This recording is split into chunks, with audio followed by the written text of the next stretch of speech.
Target down. We're going to move Raptor over there. This location has been compromised. Everyone else, listen up. We're moving Raptor ASAP. Stack up on the south entrance of base.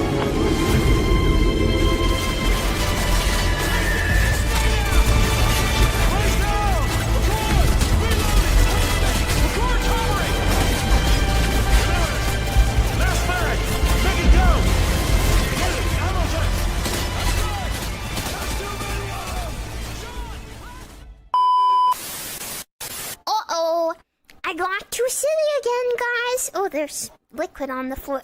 I got too silly. Ha ha ha. They put me in the silly room again. Not again.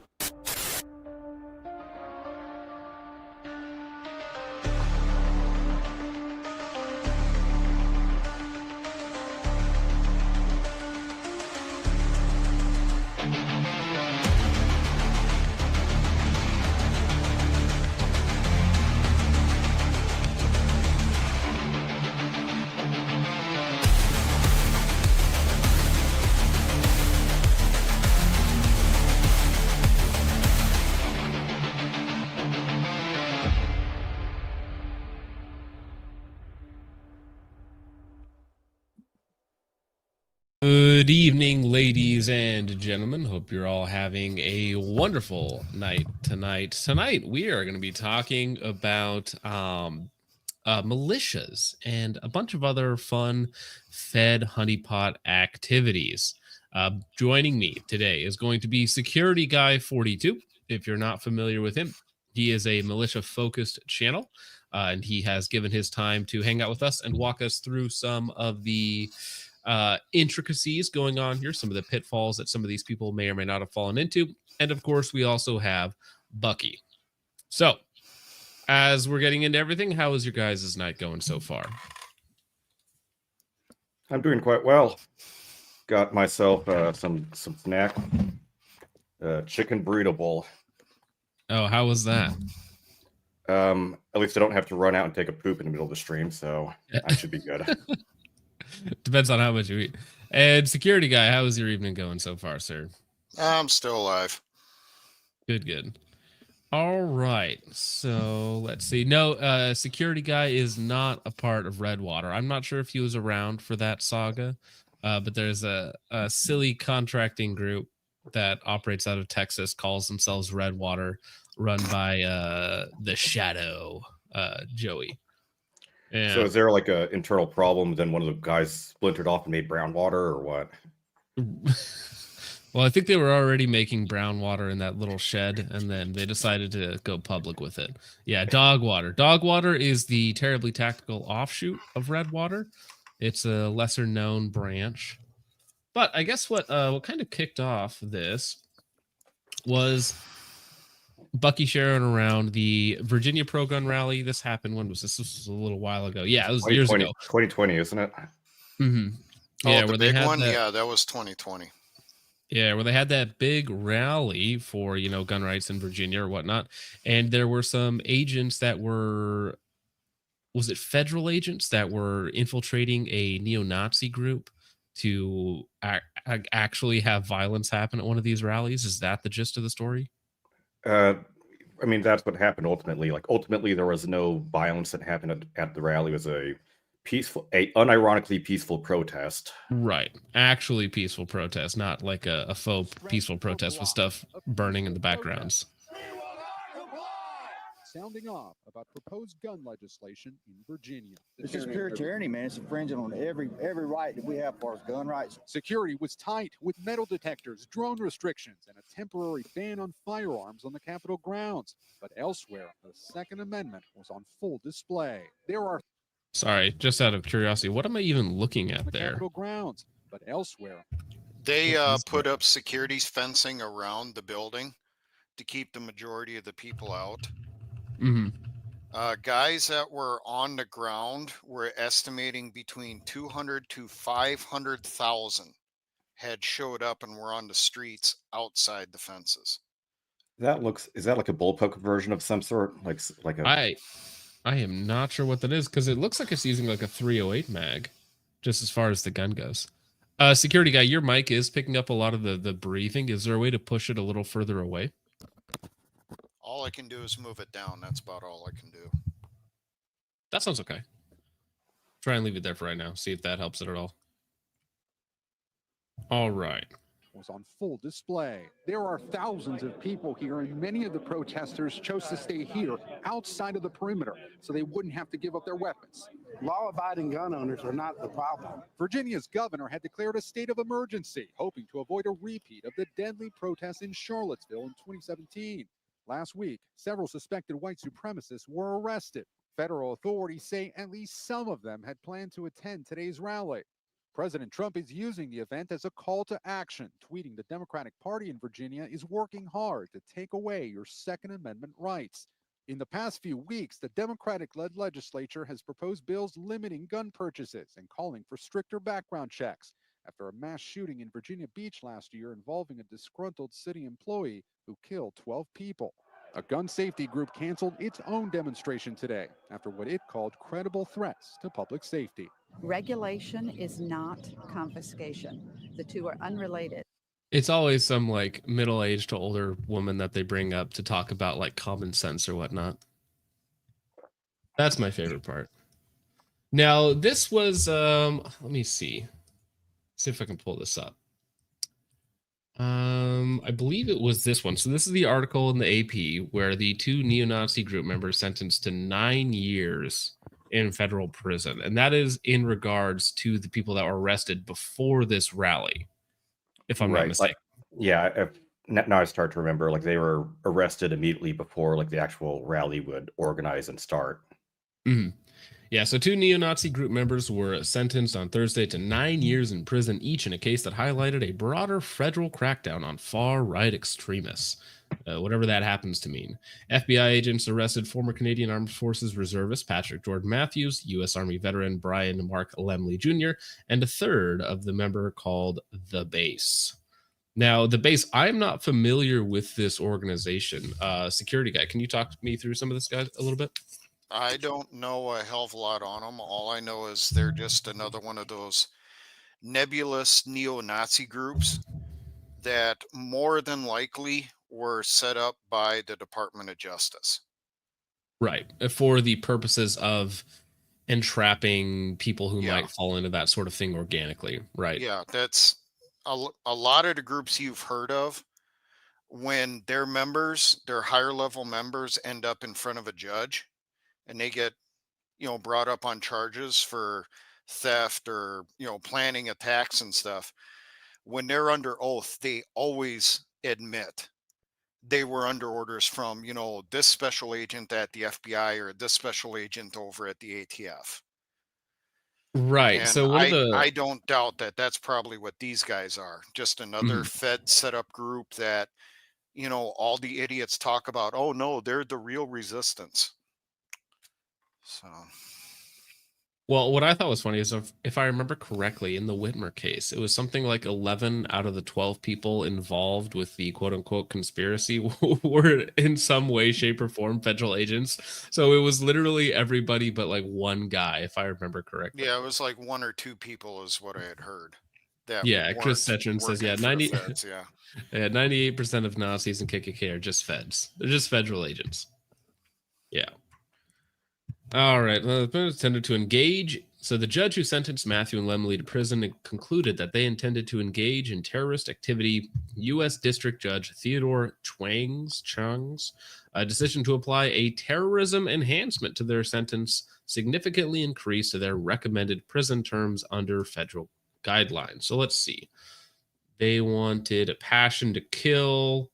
The court rejects this notion that this was merely talk among friends. So again, this was some sort of conversations they were having together in these group chats that are highly monitored, and somehow the federal agents end up with, entire chat logs, voice recordings, and everything else that they would possibly need to incriminate someone.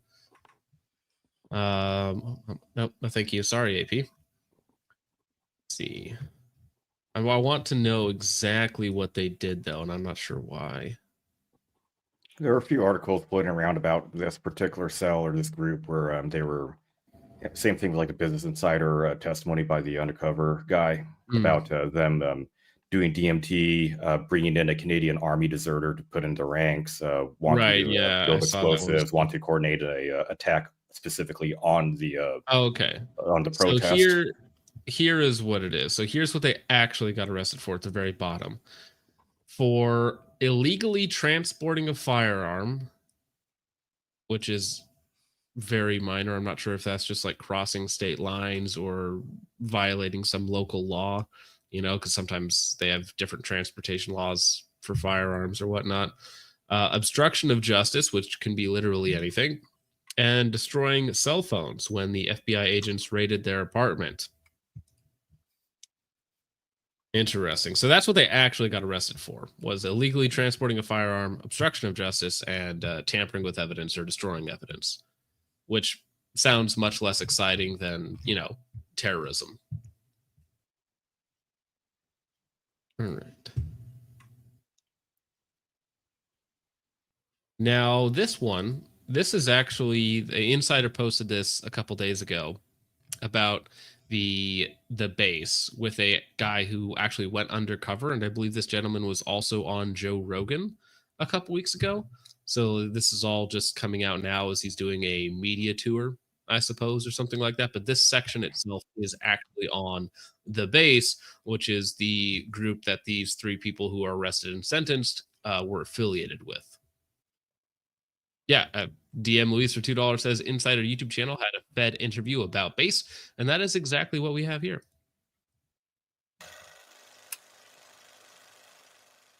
Do I believe that white supremacy in the domestic terrorism realm of the FBI is probably the most violent and most dangerous? Yes, based on my experience, because the militia groups that I infiltrated and stuff, a lot of them are just pro-gun, and it goes back to what it's always been. If you come to take their guns, you're going to have a Ruby Ridge or a Waco in 2000. Well, that's the thing. That is most people's stance, right? That is the normal militia, the normal Minuteman, whatever you guys want to call it. That's the normal position. Yeah, we are defensive in nature. We do not plan active operations. We're defensive. We're just, if something happens, then we may potentially activate and go out and do something.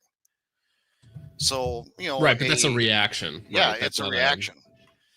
These guys, from listening to this interview and a couple articles I read, they cross that line from militia into terrorist organizations because they were planning assassinations, bombings, you name it. Right, but there's this kind of an interesting place in there where the members themselves aren't doing this planning or pushing them in this accelerationist direction. It's like literally the federal agents who are actually the provocateurs in this case to make these groups more radical, right? So they might start out like fairly, whether it's right wing in terms of their beliefs or whatever that happens to be, but they're not actually doing anything and they're not actually acting out upon those beliefs. But then they get infiltrated by a bunch of people who push them to be more radical, to do different things, like the video we'll talk about later, taking money from foreign entities, getting into like building explosives and stuff like that. And it's the group doesn't even want to do it. It's just the federal agent in the group that's been inserted there that is trying to push them in this direction to actually get people in trouble. Yeah, that's their MO after they've infiltrated the organization, done their evaluation. Then they make the decision as to what they're going to try to do. Are they going to take over that particular group, or are they going to try to instigate something? All right, well, let's let this guy talk about it so we can learn a little bit more about the base. 2019, we started hearing about the base. So the base was an organization considered accelerationist.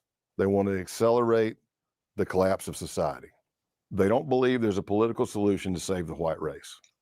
They believe that society is going to collapse on its own or from man-made events, and they want to speed it up. We've got people out there just call in and say, hey, I was on this Telegram channel. And there's this guy going by TMB, and man, he is saying some crazy stuff. So we start watching, and it's just spewing hate, and that's not illegal, you know, First Amendment protection in the United States. And we knew that pretty much the leader was a guy named Ronaldo Nazzaro. His online monikers were Roman Wolf and Norman Spear. And then I would kind of post, hit them, hey man, I like what you're saying. I train all the time, blah, blah, blah. And then they might like it back. Well, at the end of all their stuff, they're always recruiting. And it said, if you're interested, email thebase_1 at. So I answered it. And that started a series of questions through emails over probably a week or two. And then it got to the point to where, I mean, they're asking you your ethnicity, where you live, what's your background, what's your belief system. And I was instructed to download the app. Well, so another thing that this sort of behavior makes groups have to do is run like thorough background checks on all the members, because it also has like a freezing action where you can never do anything because you're worried that everybody's a federal agent. You're worried that everybody you talk to online is trying to infiltrate, trying to get, you know, information on you. So it kind of does a twofold thing of exposing people inside of the group or getting them to do something, but also discouraging groups from forming. Right. And I mean, for me, like I hang out with a group of guys local to me here, and we just like LARP around in the woods, hang out, have a good time, just, you know, shoot, talk about whatever it happens to be. You know, other people join actual militias or whatnot.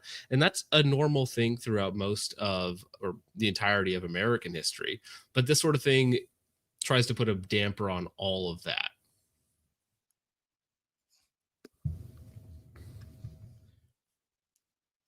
Let me see. Sig for $4.99 says, well, if hate were illegal, we could never talk about Trench or Taurus. Ouch. Very, very harsh. So in your experience, because you just put out a video not too long ago, security guy, of why it's important for militias to do background checks on groups.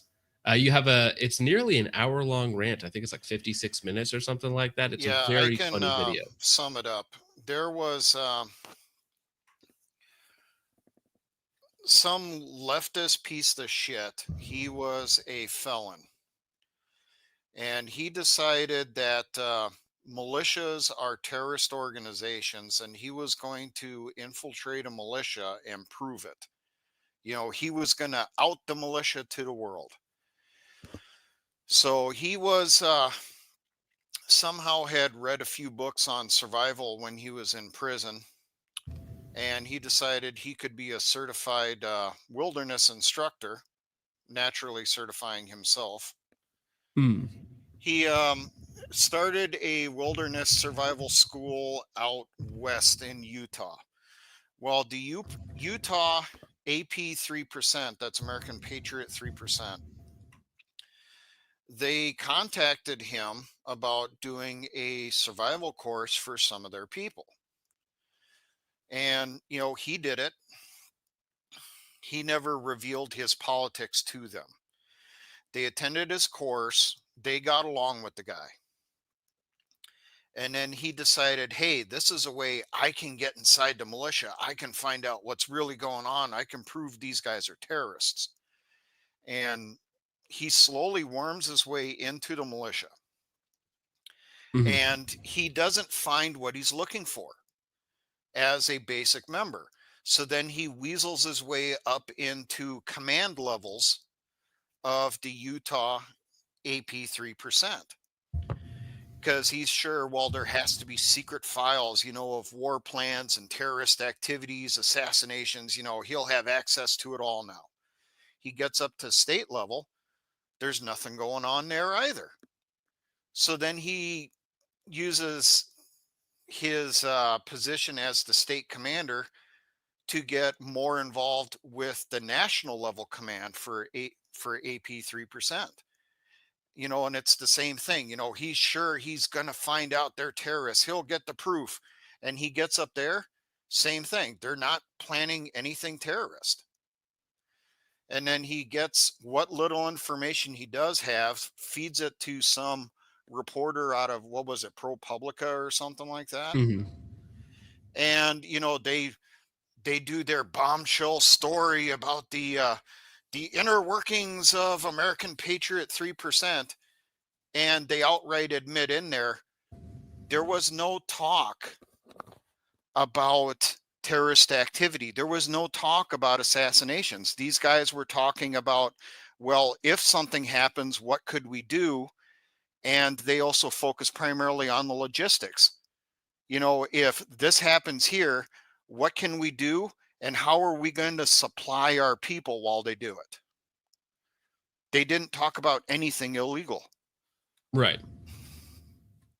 I mean, that's the sort of thing where it's so sensationalized. You read the headline, and I think in your video you were like, because the guy was gay, right? And that was like a centerfold Yeah, he was of the gay. article. He's a felon, so he can't own firearms. He was a leftist activist. All of these things should have shown up in his background check.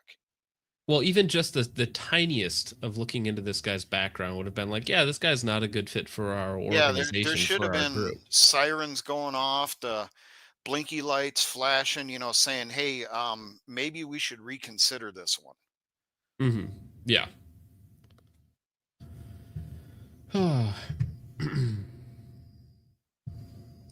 Called Wire, kind of like a WhatsApp kind of thing. You can do calls on it too. And I think it was July of 2019. I did approximately 1 hour and 15 minutes of an interview. It was basically a panel. I think I remember hearing like 5 different voices, and some of them were really young. But Ronaldo was on there, and I get peppered with questions, and I'm answering them back. About 24 hours later, I got a ping on Wire, and it said, "We'd like to have you. We'll hook you up with the cell leader closest to you." The base wanted 3 to 5 man cells all over the world, waiting for that call for the Boogaloo. And it turns out that Al-Qaeda, translated to English, is the base. Don't know if that was a coincidence or that's why Ronaldo chose it. That is interesting to me. Just the way that these groups try and operate, and also the leader of a lot of these like neo-Nazi groups ends up being some like half Mexican, half European person or something like that. So it's not even like a necessarily white thing. The world's strongest Indonesian. Yeah, right. Yeah, I've had arguments with Gen Z kids that were idolizing Nazis and stuff. Mm-hmm. And I remember this one kid, he adored Hitler, was talking about Hitler was the epitome of the Aryan ideal and all this. And no, he's not. Right. And yeah, people that glorified blonde hair, blue eyed, tall people. And, you end up with a short brown haired guy of Jewish descent, but, they ignore that part. And I pointed out to this kid that technically your background would disqualify you from being a Nazi because you're of Slavic descent. Right, yeah. Nazis it's like, in the 1930s considered Slavs to be no different than Jews. They were equally worthless Untermenschen. And this kid just would not accept that. He literally thought that he had the makings to be a SS Gruppenführer, and was trying to set up some little fucking Nazi group and shit and on his own. I banned him from the chat. So. Oh, really? Yeah, we tried helping him out. We tried pointing out stuff to him that, hey, first off, this is not a group you really should idealize. And we tried pointing out that, hey, you don't even fall under what they consider acceptable. So why are you simping so much for them? Why do you want to be part of that group? Yeah, I mean, that's a whole discussion. That's a whole discussion in and of itself. Like, why do certain people who would not even fit into a specific ideology like get so drawn towards it?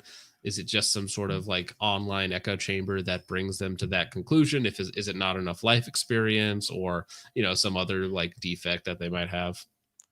Well, this kid, I suspect, had gay tendencies, because one of the main reasons he liked the gays is because they had such nice uniforms. And that's his words. Ah. Wait until you hear what they did with the SA. Yeah, Hugo Boss, great style. Can't argue with that. All right, but let's probably move on. Let's move on to the main course, some might say, and that is going to be the Virginia Kekoas militia. They oust a member that they believe may have been entrapping them over explosives, and they're going to get into a very similar thing that we see like everywhere. You have a group of guys in a community, part of a militia or whatnot, and then outside people trying to get in. They go through like a vetting process, and sometimes they're just a little bit sus. But before we get to that, we actually have a few supers to work through. So Andrew Vachon for $20. Thank you very much, sir. Says, gonna miss this one, playing some custom games. My uncle works at Bungie and taught me all the cheat codes. I'm sure that sounds very real.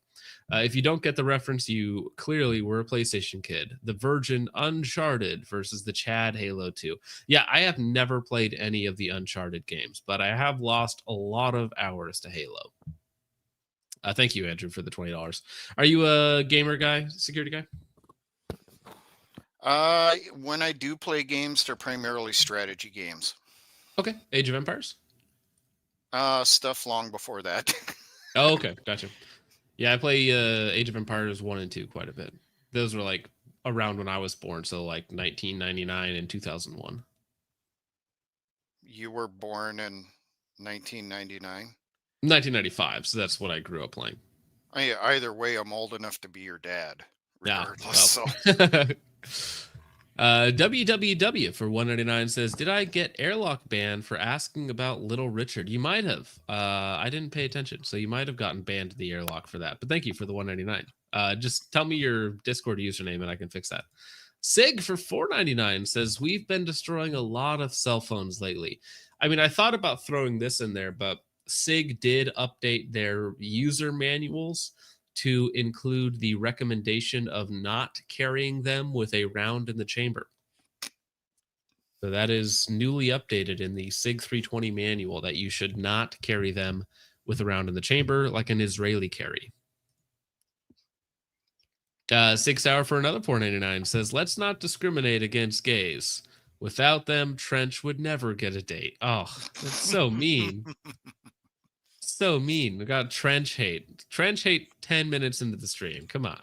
Todd and Dogs for $5 says, white nationalists didn't print trillions of USD out of thin air. Very true. Congress did. Who are the real terrorists? FBI using race for job security and paid overtime. Or sorry, paid time off. Right. Yeah. It's like, I didn't ruin the country. You just have to deal with it now. Sig for $4.99 says, raise your hand if you wear a pretty uniform every day. And Trench raises his hand. Listen, Trench's uniform is very snazzy, I'll have you know. He is the snazziest drill instructor out there. The Wolf Elder for $5 says, you think this is bad? Check out, we were just talking about him, check out the 3% security force. They have some training videos on YouTube. Okay. Don't get me started on Chris Schill and fucking 3SF. 3SF's not good, I take it? Oh boy. Okay. Chris Hill was if I remember correctly, a private first class in the Marine Corps, whatever the equivalent is over there. And somewhere along the ways, he ended up working for the FBI. And he was used to infiltrate different militia groups over the years. Well, after he couldn't find any more groups to infiltrate, he started his own organization called the 3% Security Force. And yeah, there was a lot of questionable shit over there. I really blew apart his organization when he tried doing a march on Washington in November of 2019. I referred to it as murder on the Potomac because what he was trying to do was to get all members of 3SF and he was trying to sucker in members from other militia organizations to meet in Northern Virginia and march into Washington, D.C. to the White House in full battle rattle with weapons and all. That surely doesn't sound like a plot to get everyone arrested. Surely. Oh, nothing bad could it happen gets from that. better yet. The date he chose for his rally was the anniversary of Kristallnacht in Nazi Germany. I'm not familiar with that. Could you elaborate on that? Kristallnacht is when Hitler and the people that would become the head of the Nazi government and the SS and all that, they slaughtered the brown shirts on Kristallnacht. It was also the night that they went after the Jews and all kinds of stuff. There was a lot of murders and stuff that night. The head of the SA, the Sturmabteilung, Ernst Röhm, he was hung that night. I mean, yeah, no, World War II history isn't my forte. So, as far as for Chris Hill, the biggest piece of media about him would be the Vice documentary about Georgia and American militia groups. You can look into that later. He is but a huge pariah in the militia movement because of all the crap he's done. Any of us that know anything about him, we tell you, stay clear of that son of a bitch.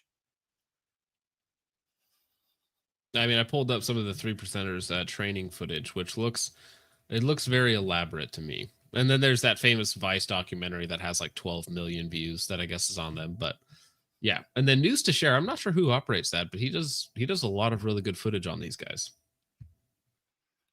Well, 3SF's training basically involved them going to the range for a bit during the day, and then they had drunken parties afterwards through the night.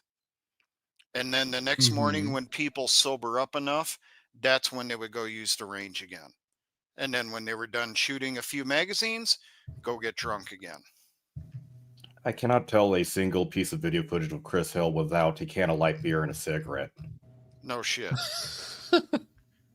That's his entire personality. Damn near.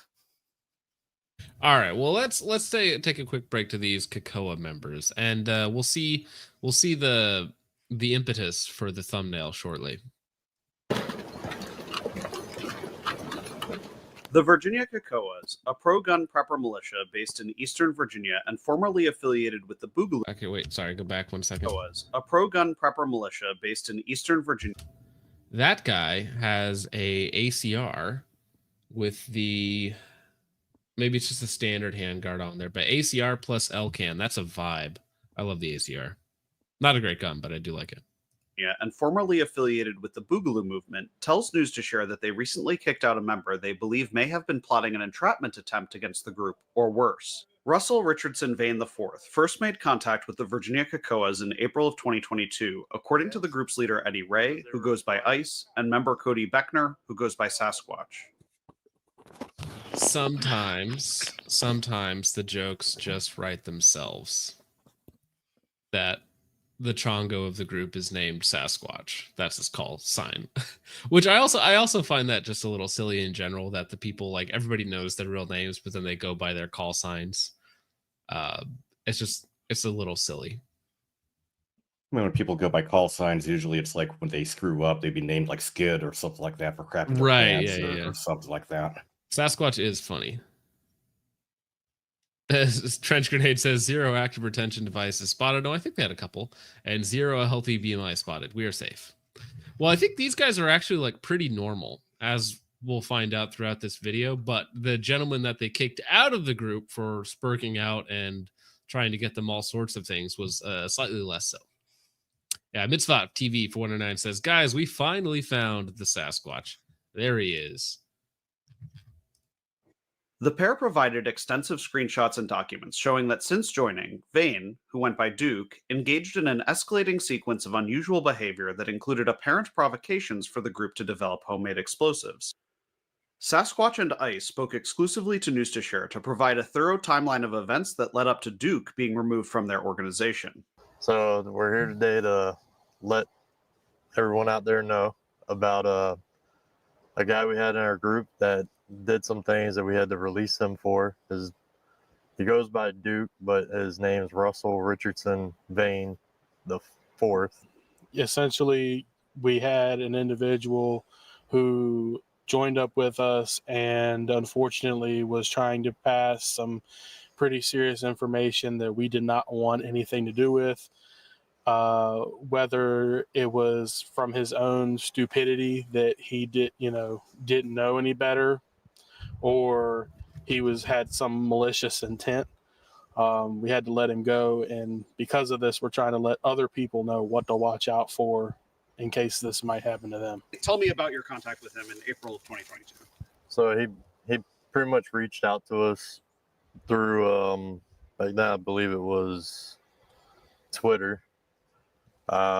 We put him into a recruiting chat where we asked him a bunch of questions and this, that, and the third. Invited him for an in-face meeting with pretty much the whole group at that point. Some people were weirded out by him, I guess his personality. I thought he was just trying to fit in. And his job. And his job. That he kind of alleviated that he worked for the CIA. So this is like the exact same story, just over and over again. We hear the same thing. It's like, hey, this guy, kind of weird, works for the CIA. Like, maybe this guy's not a good fit for your group. Maybe I should sign myself out then. Right. Well, yeah, Right. we're fortunately not part of a militia, so you can hang out for a minute. You do kind of keep in mind, though, they're in Virginia. So the CIA is kind of in their backyard. I mean, he could be working for the CIA, but he might be the janitor. Well, right, but I think that they're going to even say it in this that they were going to use his quote unquote like inside information to have an advantage, right? Because they would have like heads up warning if something was about to kick off. I think that was their plan. But if somebody's that high up in the CIA where they would have advanced warning on something like that, I mean, why is he joining your little militia group and trying to infiltrate you? That doesn't make any sense. No. If anyone like that was legit, they wouldn't do a little group like that. They'd be some national organization. Yeah. Because, I mean, this is a smaller group. These guys, there's 10 or 12 of them, something like that. I mean, I think the biggest thing that they've done is like protest out a school board because one of their members got arrested for bringing a gun on campus, if I remember correctly. Now, is this sort of vetting process, is this the norm in your experience with different types of militia groups? Yes. That is the norm. How does it usually work? It depends on the organization. Some groups will have, just continuous recruiting. Like they might do it through a website or something like that. And then, you contact them by email and say, hey, I'm interested in joining. And, they'll ask for your info and then you'll go through the vetting process and all that. Mm-hmm. Other groups will do it only at certain times. The better militias will do it as they will only recruit people that their members know. So like a relative or a friend, someone who they can somewhat trust. But even then, they're still vetted. Background checks are done. Anything that comes up as a red flag, they ask questions on it, or depending on what it is, they'll say, no, you're not a good fit for us. And once you make it through your interview process and that stuff, then you're on a probationary period, which for the most part is usually 6 months is the average. So, and during that, you're not allowed into any planning or group communications and stuff. You're just kind of on the outside of it. Right. And the reason for that isn't because there's some big grand conspiracy that your group is trying to get something done. It's just that they don't want to get infiltrated and turned in for literal nothing crimes, or Yeah. like get, pushed into doing something that they wouldn't otherwise do, or Exactly. have, you know, because like even with me, like with the ATF, I'm always like, I you have constructive possession. You see the sailor who got arrested and is currently serving time for having like different parts in different locations of like a demilled receiver set. And then the ATF said, okay, that's constructive possession. And we stapled it back together and got it to fire, even though we didn't. So now you're going to go to jail for the rest of your life. These people are not on your side. They don't have your best intentions at heart. So it's not that people are trying to keep out, or that they're trying to, keep their group uber secretive because they're planning to overthrow the West or something like that. It's literally like, we don't want people in here that are going to negatively affect the other members here, get people to go to jail for nothing crimes, or attempt to push people in a direction they wouldn't normally go. Yes. Department of Justice has been actively infiltrating militias for at least 40 years. Mm-hmm. And we've been able to figure out a lot of their playbook because these guys aren't that smart. They don't realize that we do communicate with each other between different groups. You don't know everyone, but ideally you know the other groups that are nearby so you can help each other out. So when we come across an infiltrator, we get that information out to every group in the area, and then they pass it on to groups that they know. Mm-hmm. So that we flag that, hey, we had an infiltrator. This is the person's name. This is the info we had from their background check. Be on the lookout. Right. I've had that a few times. I've caught people on background checks and I spread them to other groups. I told them, no, we're not interested in you coming to join our group. And then they tried going into others. And then, right. They had the intel that, hey, this guy, smells. And so what's like a generic red flag, something that you see often? Felonies is a big one. Mm-hmm. You get people in there, they want to join because they're hardcore patriot and that stuff, but they have a felony. Well, if they have a felony, they can't own a firearm, which means they're disqualified from being in a militia under federal law. And that's an actual law. Yeah, right? that's actual laws. That's Mm-hmm. actual U.S. code. And now, just on top of like being a felon, not being able to own firearms, be in possession of firearms, but if you're hanging around people that always are doing things with guns, that gets very squirrely very fast legally, right? Morally, I think we're all on this panel saying fine that you should still be able to own guns, in most circumstances. Nobody's going to have a problem with that. But legally speaking, that's what people are worried about, and all it takes is one federal informant tipping people off that this little minor infraction is happening to ruin everybody's day or life. I know of one unit, AP 3% in Minnesota. Oh, so right next to me. They let a guy who had a felony conviction into the group, but they told him, okay, you can't. They didn't catch it on his background check, is what it sounded like. He showed up to training, and at the training, there's firearms. So he would ask questions, people would teach him, this is how you maintain the rifle. This is how you clean it and that type of stuff. This is a safe way to handle it, load it, and that stuff. Well, that guy had been infiltrated in by I don't remember if it was the Minnesota State Police or if it was the FBI, but that entire organization got busted for supplying firearms to a felon. Mm-hmm. Well, and that's the thing too, is once you're in a group like that, especially if it's an official militia, and then either it's money changing hands or firearms, they can go after everybody. Oh yeah. And so that's where it becomes very dangerous.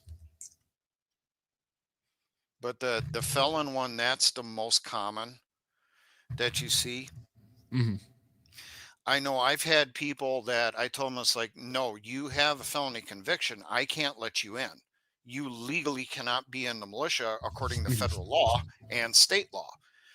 And they always come back with, well, my felony conviction just shows that I'm willing to do what you're not willing to do when the time comes. Bitch, I'm a combat veteran, first off, okay? Just because you held up some fucking store doesn't mean you'd do better in combat, you know. I was in Chirac and I shot a teller for not giving me my bag of chips or something. I'm ready to go. You don't get it. I'm willing to kill. They always keep trying and trying. It's like, well, you got to let me in. No, I don't. I legally am not allowed to. And the way you're acting now, I don't want you around my people. Go away. Yeah. And you shouldn't, right? Because you have to think of everybody else in the group, not just one person. Like, what benefit does having this clearly unstable person who's already committed like violent felonies, what benefit does my people have from being around him? Probably not much. Well, you also got to take into account their families too. Yeah. Oh, 100%. Yeah. You know, because at least once a year or a couple times a year, it's not uncommon the militia group will have the families come in. And we do firearms training for spouses, safe handling and that type of stuff. We also do firearms introduction for kids. You know, introduce them into, this is the safe way to do that. Don't touch without parents' permission, you know, all that stuff. Right. So yeah, just normal community building, team building type stuff. Yeah. And then we'll do stuff like, you know, survival training too. You know, we'll teach the kids how to make a campfire, how to set up a shelter, you know, how to purify water, the reason why you have to purify water and stuff like that. Well, and for us, it's more serious, but for kids, it's just fun. Yeah. You know, they're just having a great time doing it. They it's like pick Boy it up Scouts, really but less fast. gay. Yeah. Logan Sucks at Shooting says, I'll have to catch the bulk of this one later on VOD. I'm practicing for a steel challenge match this Saturday. Well, good luck. I have a rifle match on Saturday. I was supposed to have another match tomorrow night, but it got postponed. So that'll be next week. But yeah, good luck on your steel challenge match on Saturday. Hope it goes well for you, sir. And thank you for the $20. Mitzvot for $1.99 says, John, you're barely older than me. 96 over here. Yeah.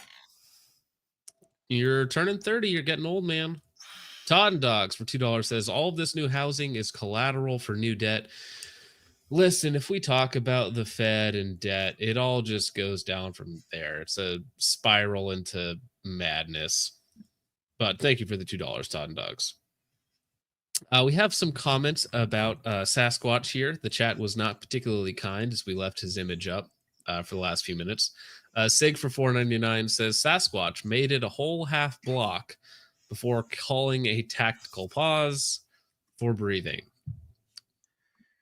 Unbelievable. Sig is not very kind. Sig for $4.99 says, if Sasquatch divorces his wife, ouch, is she still his cousin? Oh, you guys. Loops the cat for $5 says, big dudes, old call sign was Waldo. He ain't hiding from no one. Where's Waldo? He's right there. That's funny. We'll move on from there. I did post in the backside here the link to the actual federal law that covers the militia. Let me pull that up right here. It's chapter 12. Yeah, it's like title 10. I'm not sure how to read the numbers on the stuff. But it has in there, you know, you have to be able-bodied, you have to be able to own a firearm, and what the age which requirements are and all that stuff. So under 45 who have made a nation become citizens, National Guard. Yep. See, the militia actually is two categories. You have organized and unorganized. Organized since 1903 means the National Guard. Unorganized is all other able-bodied males who can legally own a firearm and are a U.S. citizen and are within the age range. Yeah. 17 to 45. And that's at the federal. The states have their own versions of that law, and the ages can be different depending on the state. Some of them still have the ages from, say, 100 years ago. So you'll see stuff like 15 to 50 or 16 to 60. Right. Are the more common ones that you see. Mm. Yeah, it's we don't really think about it that much in modern life, but it still is huge part of the history. Kekoas are a prepper group, and we brought him on even though we were kind of iffy at first, but he was brought on ultimately because of the fact that if something bad was to happen anywhere in the world, we would know about it first, or at least as soon as the CIA would, and that or whatever miscellaneous intelligence department he worked for. He said the CIA to me, that we would know before any other people would know. We could get away from major cities and things of that nature. So that's why we brought him on. But he was kind of quirky, and some of the members thought maybe that it was too big of a risk. But we did, like I said, we left him in a recruitment chat to kind of monitor him and see what he might say, if he might slip up, is this guy really who he says he is, so on and so forth, that, just to cover our bases, make sure we're not letting in someone who had malicious intent. So within two... Was that a pun, malicious intent? Probably not. It means criminal intent. No, I know that, but it's because in reference to a malicious intent. Kind of belly flopped right there. Yeah, didn't go over very well. Top comment is he said he was CIA and you still let him in the club. What a bunch of dummies. The fact he kept his face. Well, and as we'll get into later on, he was like pointing his gun into a parking lot that had people in it, which is like, pretty bad sign that if he's not a Fed, he's at least unhinged. Probably shouldn't be in there. 2 weeks of us meeting him face to face, he reaches out and asks if we have a group. Honestly, that does kind of look like Trench with camo paint on. Are we sure that this isn't just Trench Grenade in camo paint? Well, what state is he doing his drill sergeant duty in? That's actually, I'm not sure. I've never seen Trench and this guy in the same room together. I'm not sure where Trench is based out of. I forget what state he's from, but I think North Carolina. Not too far away from Virginia. Yeah, not too far away. Yeah, Trench, explain yourself. I don't know, man. Group fund, which we do not. Everybody pays their own way. I told him that, which was kind of weird to me because groups that are funded usually could fall under certain federal laws. Then about a couple of days after that, he asked if he could make his own branch of Kekoas in Northern Virginia, which we told him no, he wasn't even a Kekoa yet. So all that stuff to me just screams more and more red flags. Like, why is this guy still in your recruitment chat? Yeah, whoever their security chief is, he should have been voicing his concerns right off the bat. Well, now the chat was saying that Mike Dunn, which I think is the leader of this group, he was like a confirmed He's not the Fed? leader of this one. He's leader of another organization. The Boogaloo group was like the predecessor to like these sorts of other splinter organizations. They were the group present in the 2020 anti-gun control protest. But then with him being more or less as a Fed or doing really weird stuff with, like, say, communists and stuff like that, then a lot of these other groups splintered away and didn't want to be with him. Speaking of the Boogaloo movement, after this video clip, look up the them being arrested by the sheriff over in Texas, despite having like full kit and battle rattle on. Oh wait, which one is that? It's like the Texas Boogaloo group. I don't know. I don't have that pulled up into a video or anything. Group arrest. Here, I'll let this play for a second. So it kind of gave us red flags, which is why he stayed in our recruiting chat so long. Why did it alarm you to have him asking about money and to ask about starting a new chapter of your militia? Well, as far as asking money, that kind of like I said, sets you up for some type of federal law. RICO charges. That RICO Act. And then asking to make his own group. He didn't even know who we were as a group yet. He just met us one time, face to face. The pair say they let Duke remain in a recruitment chat for prospective members for over a year, but gave him full status as a member in the summer of 2023. In August 2020, I do find it strange that people have patches talking about being a violent extremist on their kit while they're out and about being recorded. Like, that does sound dumb, at least from an optics perspective. Yeah, for optics, yeah, but you'll see stuff like that at training sometimes. Well, Yes. you know, but if it's private, but where people have their phones on When them you're or out out, in or public, they no, you shouldn't have that stuff like, on. I The mean, commander it's should just hold that. It's just as bad as like wanting to form a political collective and then shoot billionaires, right? Well, I mean, we could talk about that. So this kind of, the reason why we're all kind of here together is kind of an offshoot of the SRA discussion that we've had over the last week or two. A small update on that. If you're not familiar, we talked with two members of the Socialist Rifle Association on stream. We had a relatively civil chat where we disagreed and just asked them some questions on some things, and they didn't really give any good answers or pushback. Now, because of that, the two members that we talked to have since been kicked out, completely kicked out of the SRA, because the other SRA members were not happy that they came to the quote-unquote lion's den and had talks with us. So they're gone. I've talked to Stu, who was the more amicable person, I would say. Chris was the subject of Stu's college video talking about, you know, rising up and wanting to kill billionaires while nervously saying like and fiddling with his firearm in the background, which is a very odd video that you guys can go look up if you want to. But yeah. And so what was your analogy, Bucky, about the SRA to some of these other organizations and how they kind of form and operate? A lot of these organizations, from what I gather, would be they'd have some sort of core political ideology, and then in the case of the SRA or the John Brown Gun Club, and I believe Atomwaffen in the base as well, where they would have a central command or central organization, and then they would have individual, like either state chapters or like city chapters or individual cells. And for them, a lot of IMC would want to, instead of, say, the militia, or as security guy said, being a reactive, defensive type of organization, they would tend to be more offensive.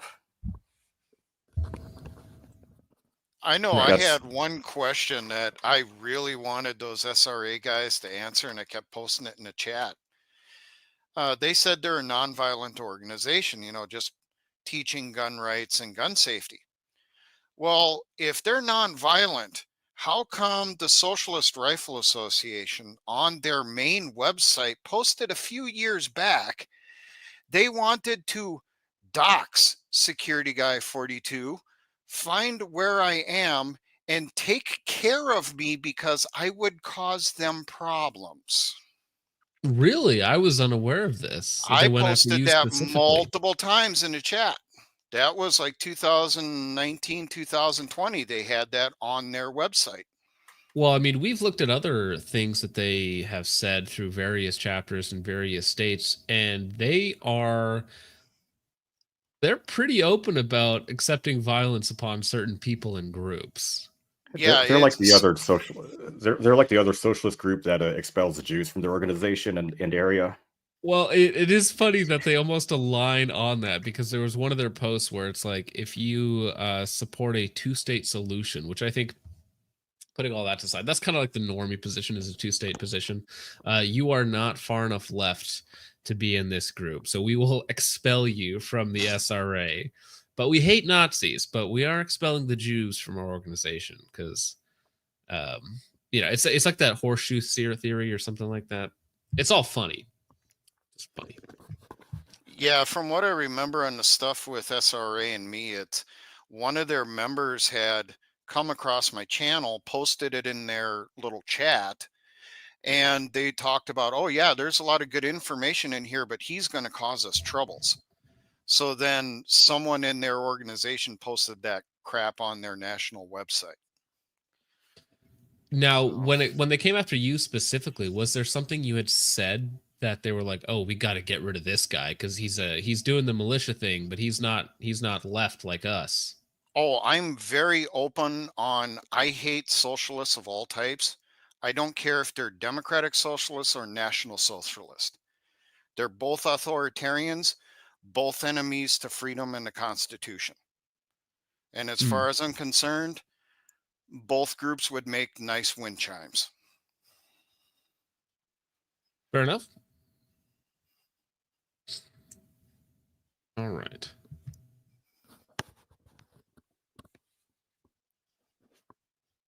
Oh no. I see some of the super chats coming in. Robert Hall for $5 says, "Great interview with Larry Snickers and Meal Team 6." Thank you, Robert Hall, for the $5. Mitzvah 499 says, "Sasquatch thinks eating meals competitively is training." Well, it is training, but it's not for the type of training that you're going to be an asset to the team with. But thank you for the 499, Mitzvah. Mace fill out the window for $2 says, "Please Google Austin Powers fat bastard." Yeah, that's who I thought of when I seen that clip the Here. first time. Let me pull this up real fast. 2023. The Virginia Kekoas held a joint armed rally with the Last Sons of Liberty militia led by Mike Dunn at the Gloucester School Board building, where the legality of carrying firearms... Okay, so this is the Mike Dunn gentleman. Right, with the Last Sons of Liberty at this, because I believe the story here is that somebody got arrested for having guns at the school board or some sort of meeting, and then they staged this protest because their buddy's in jail, if I remember correctly.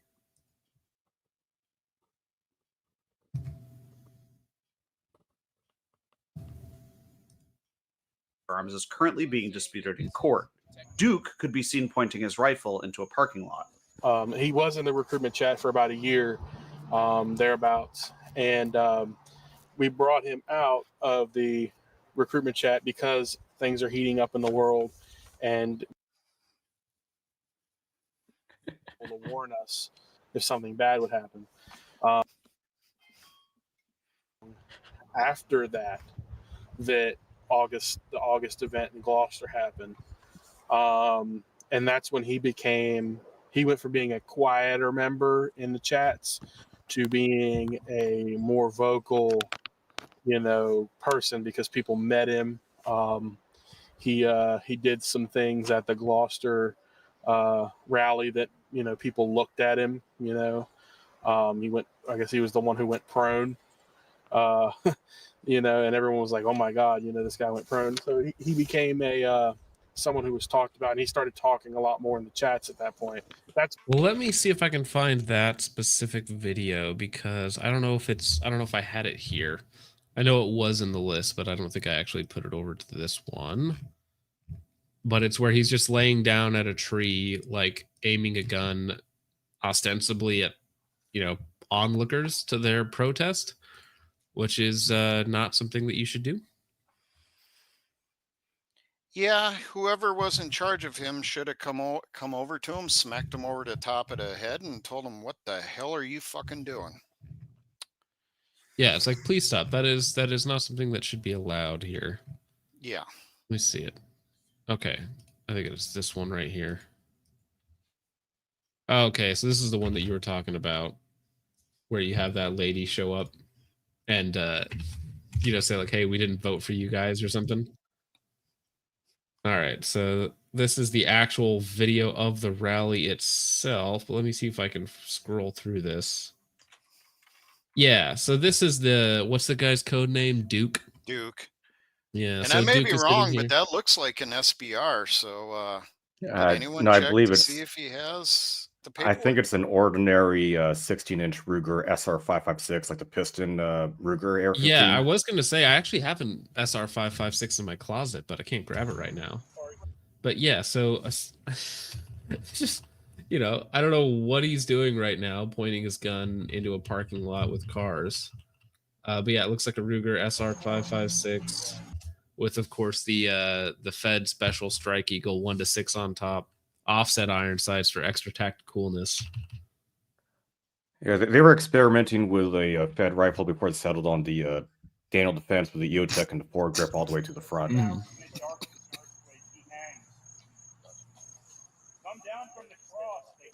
It's and the preacher guy, he's doing like a prayer. He's doing a couple prayers in the background, rosaries and whatnot, and you just have this guy posting up on a tree for no reason whatsoever, as like people in the truck just watch this protest, and they even bring out a mic.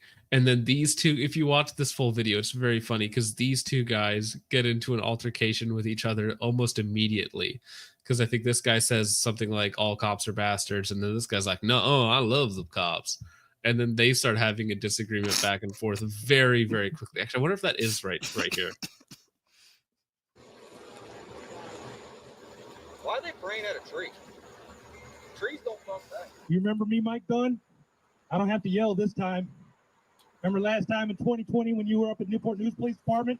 I had to yell because I was banned from the property. You said you was going to defend my rights and walk me onto the property. You didn't do shit because you're a shit-talking, loudmouth, little dumpy motherfucker. Fuck you and fuck the police. Garbage-ass motherfucker. You didn't go to fucking Ukraine. Hey, man, don't say fuck the police. Fuck the police. Police are good, man. No, they're not. No police are good. All cops are bastards. We're gonna have to disagree. We're gonna have to all disagree. dislike Mike Dunn. Well, then me and you're gonna have a problem if you say fuck the police. Well, There is nothing more redneck than a guy in a truck with a grill on the back, some random lady in the background just starting to fight about thin blue line or a cob. It's a lifted Texas edition. And what's even better is that while this is going on, you have MEAL Team 6 praying in a field, kitted up outside of a school where one of their buddies got arrested for having a gun on campus. And the police just don't show up. They're like, no, we're just gonna let this one do its thing. So while this is going on in the background, these guys are fighting it out at the truck, yelling at each other, and then this guy's like, oh, I'm gonna leave and I'm gonna just go grill something. That's how the altercation ends. It's the most redneck things ever, because this guy apparently he got arrested and he's a felon or something, so he's a cob now, and that's his trailer park mistress or something. So they're fighting the couple in the truck. It's funny. And then you got the kind of a wholesome moment where this lady comes over and prays with the other guy and they do the Lord's Prayer together. It's like, okay, but that's nice. But with all of this other random stuff just happening in the background, and it's 30 minutes of interesting footage, I'll say. Before we move on, let me grab these real fast. 50 TN CSA for $5 says bring back well-trained and equipped local militias. Yeah, well-trained and equipped, focusing on the right stuff would be more important. Let me see. There was one here. Yeah, Sig said, I guess we don't enforce the whole able-bodied part. You know, sometimes the standards have to be lowered to let people in. You hope that the group would use some, nice tactics to push people in the right direction, but some people have some stuff to work on. Yeah, so G17 Enjoyer says, wasn't Mike Dunn from the Boogaloo Boys a Fed? So was he actually a federal agent, one of the guys that started that movement? Does the Pope shit in the woods?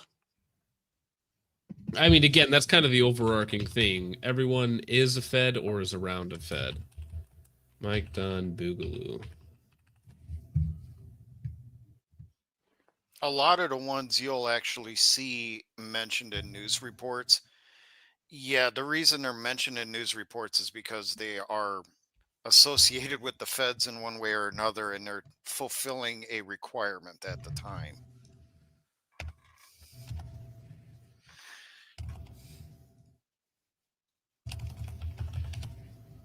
Let me look this up.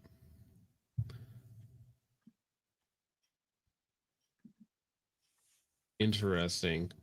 So apparently, for some reason, these guys are heading off to Ukraine to fight against Russia. I think that's Mike Dunn in the picture right there. Seems interesting. Not sure if that's just more of a publicity stunt or not, but yeah, suspect behavior, I would say. Let me pull this one up.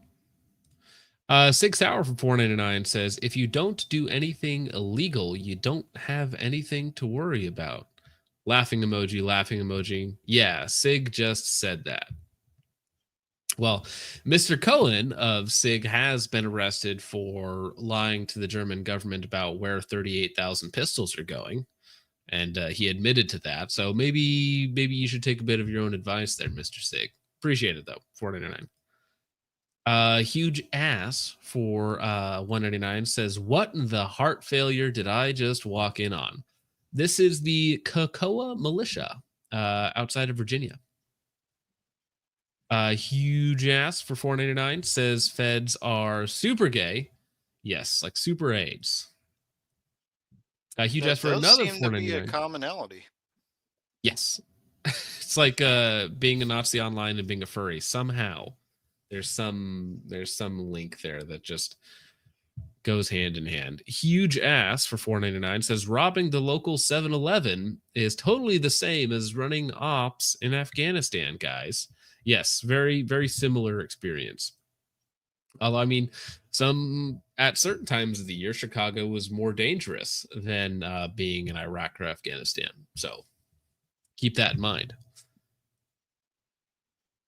Oh, and then one last one. Todd and Dogs for $2 says, militia can't defend against Congress printing USD. Yeah, no, the money printing machine goes burr no matter what. Doesn't matter who's president, the Fed still does its thing. Mm-hmm. Yep. That's when he became really, vocal in our actual chats. Did his behavior at Gloucester bother you? Oh, okay, that's funny. We did all that work to find that, and they were literally about to cut to it.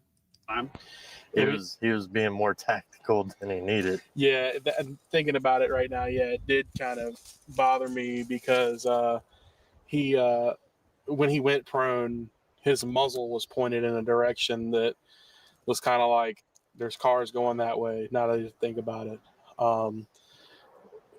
but it was that day when he came down from where he lives to stay, because he lives far away. He stayed at my house that night.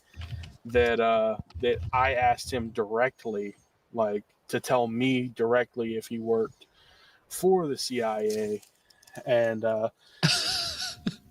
listen, I asked you directly, are you a Fed trying to entrap me? And he said no. Okay. And that's strange too, like letting the guy like that you don't even know stay in your house. I mean, that sounds like... Yeah, it is kind of questionable. Yeah, it just sounds like a bad idea. I don't know why you're taking unnecessary risks with no benefit here. Yeah, stuff like that happens with members that you know and trust, but not for a new recruit who's still in his probationary stage. Well, right, and especially somebody who has a history of being like a little weird, a little creepy, that at least allegedly works for the CIA. Maybe keeping him away from your house, your family, your private space is a good idea. Mm-hmm. Yeah. That's where he said to me is that he was a type of defense intelligence analyst for the CIA, which, I mean, kind of what we kind of figured that he was alluding to at that point. So up to that point, that's who we thought this man was. He was supposed to come to a December training. About 3 days before, he asked if he could bring a friend, but we have certain things we do before we let anybody Now, I believe they kind of gloss over it, but this guy is a Latino, which is fine. But yeah, the one that Duke wanted to bring in, Latino, not a U.S. citizen, but somehow has access to large amounts of firearms. right, it just gets sketchy real fast. You're like, Yeah. I don't know about any of that, sir. And yeah, this guy is going to, it just gets worse from here. It's going to go into explosives, Russian money, all sorts of crazy places. So you could bring a friend, but we have certain things we do before we let anybody meet the whole group or get involved with the whole group. Just the audacity of this line. He works for the World Bank on poverty projects in Africa, and he wants to hang out in your local militia training exercise. It's like, I don't buy any of this. I think you're a crazy person. Personally, if it was me and my group, he would have been kicked out a long time ago before this point. But hey. Yeah, I mean, it's just wild stuff. It's just wild. It sounds ridiculous. Oh yeah, it only gets worse as it goes on in the report. I told him, no, that's not the place. We were doing training on another group's property. On top of that, he seemed to understand, sort of. And the day before training, he said that. So if we back up just a second, it talks about him like not being a citizen who has to leave in a few months. But where is it? Or get involved with the whole group. I told him, no, that's not the place. We were doing training on another group's property. On top of that, it's like, and he has a crap ton of guns. It's like, it's just, this whole thing sounds fishy. He seemed to understand, sort of. And the day before training, he said that he wouldn't be able to make it. He felt sick or something. Something was going on. Then fast forward to January 15th, which was Virginia's lobby day this past year. He came. We pretty much stand for our Second Amendment on lobby day. As we concluded that, made it back to our vehicles, he never even said bye. He just got in his car and left, which was kind of odd because after we do any type of event publicly, we always have like an after action review, what went good, what went wrong, what could we do better, and then we go have lunch. Well, he, without saying bye to anybody, he got in his car and left, which was kind of odd to us at that time. He, and he also, with the guy he wanted to bring, questionable if the gentleman, now there's like, I'm not pointing this in any way, I'm just giving you the facts, is that what he said, the gentleman was from South America. Well, is it even legal for this person to have guns and use guns in the United States? I'm not familiar with that, but to be clear, we don't agree with any gun laws. Yeah, we don't agree with any gun laws. However, with his history of bringing up sketchy stuff, and now he's trying to bring. And I mean, this is the point, right? Yeah. We can all disagree with the gun laws all that we want, but it's about not getting sent to prison, especially federal prison. Yeah, so, the answer to your question, fat bastard, is no. It is not legal for him to have firearms in the United States and not be a U.S. citizen. Yeah, and you should not be bringing them around us or our group because we all have families and we'd like to see them on a regular occasion.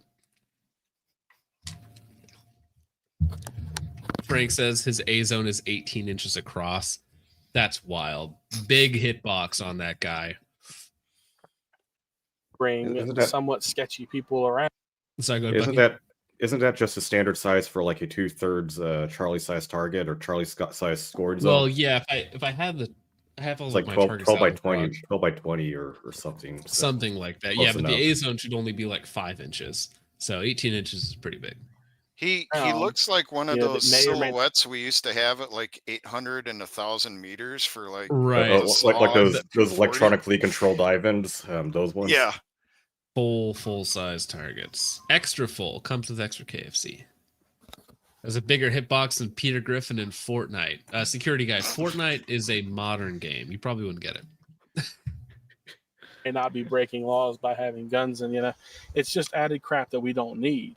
On February 5th, I get a direct message from this individual asking It just screams Fed. You got Pepe and a Christmas hat, Keck Duke. It's amazing. And talking about HME. Yeah. Fucking seriously. Just hey, you guys want to learn about explosives? Can I bring some to the group? We could all hang out together in a place that can be easily rated. Like that'd be great. Can we record it too? Yeah, let's do it. Let's do it in front If of I the would police be- station. Do you mind if I bring some buddies in black vans? Was it the black Suburbans or something? It's arrested, or if it's too early, I believe it said. Trent, you're not helping your case that you're not this guy by saying that your screen name is also Keck Duke. I'm pretty sure this is just Trench. And Trench is now trying to infiltrate the Focus Trip Discord and get people arrested on there. Pattern checks out. He got kicked out of this militia group to try it again somewhere else. I think that's the storyline we're going with. To talk about HMEs, at which point I responded, I was like, well, what HMEs question mark? And he responded with homemade emoji symbol of blowing up. And I responded with, no, that's not, we don't care to know about that.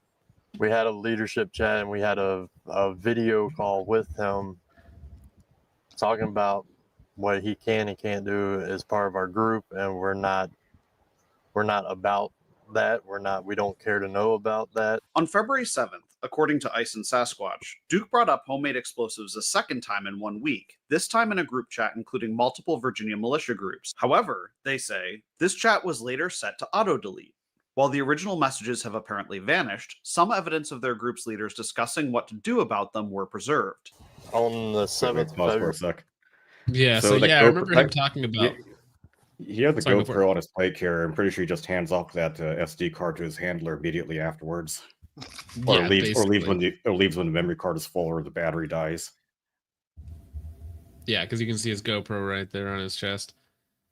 Yeah, most groups, if you bring up stuff like HME or explosives, you'll get told, don't bring it up again. And if you bring it up a week later after being told don't bring it up again, you're gone. Plain and simple, because at that You got point, told, right? yeah, we can't trust you. We think you're trying to, we're just going to be on the safe side. Go home, don't come back. Well, and that's the thing. It's not to be mean. It's to protect everybody else in the everyone, group. yeah. Yeah, and our thing is, because I was a combat engineer, an Army explosives expert. The stuff is with our group, the only people that potentially could handle explosives are people like me who were trained in their safe usage and proper usage. Everybody else, I don't even want to hear you talking about it. Now, after something would kick off, fine, I can teach you some basics. But beforehand, hell no. Not going to happen. Right. If Teotihuacan or without rule of law occurs, then the rules change. But until then, there's just no need. It's no like benefit. I say in my historic ordnance videos, it's not illegal to know the information. It's illegal if you start doing it. And don't start doing it until those Chinese paratroopers are coming out of the sky. Well, Frank has a good point here. So we can't be making out of shape charges. Yeah. Well, that's a good one. Made explosives a second time in 1 week, this time in a group chat including multiple Virginia militia groups. However, they say, this chat was later set to auto-delete. While the original messages have apparently vanished, some evidence of their group's leaders discussing what to do about.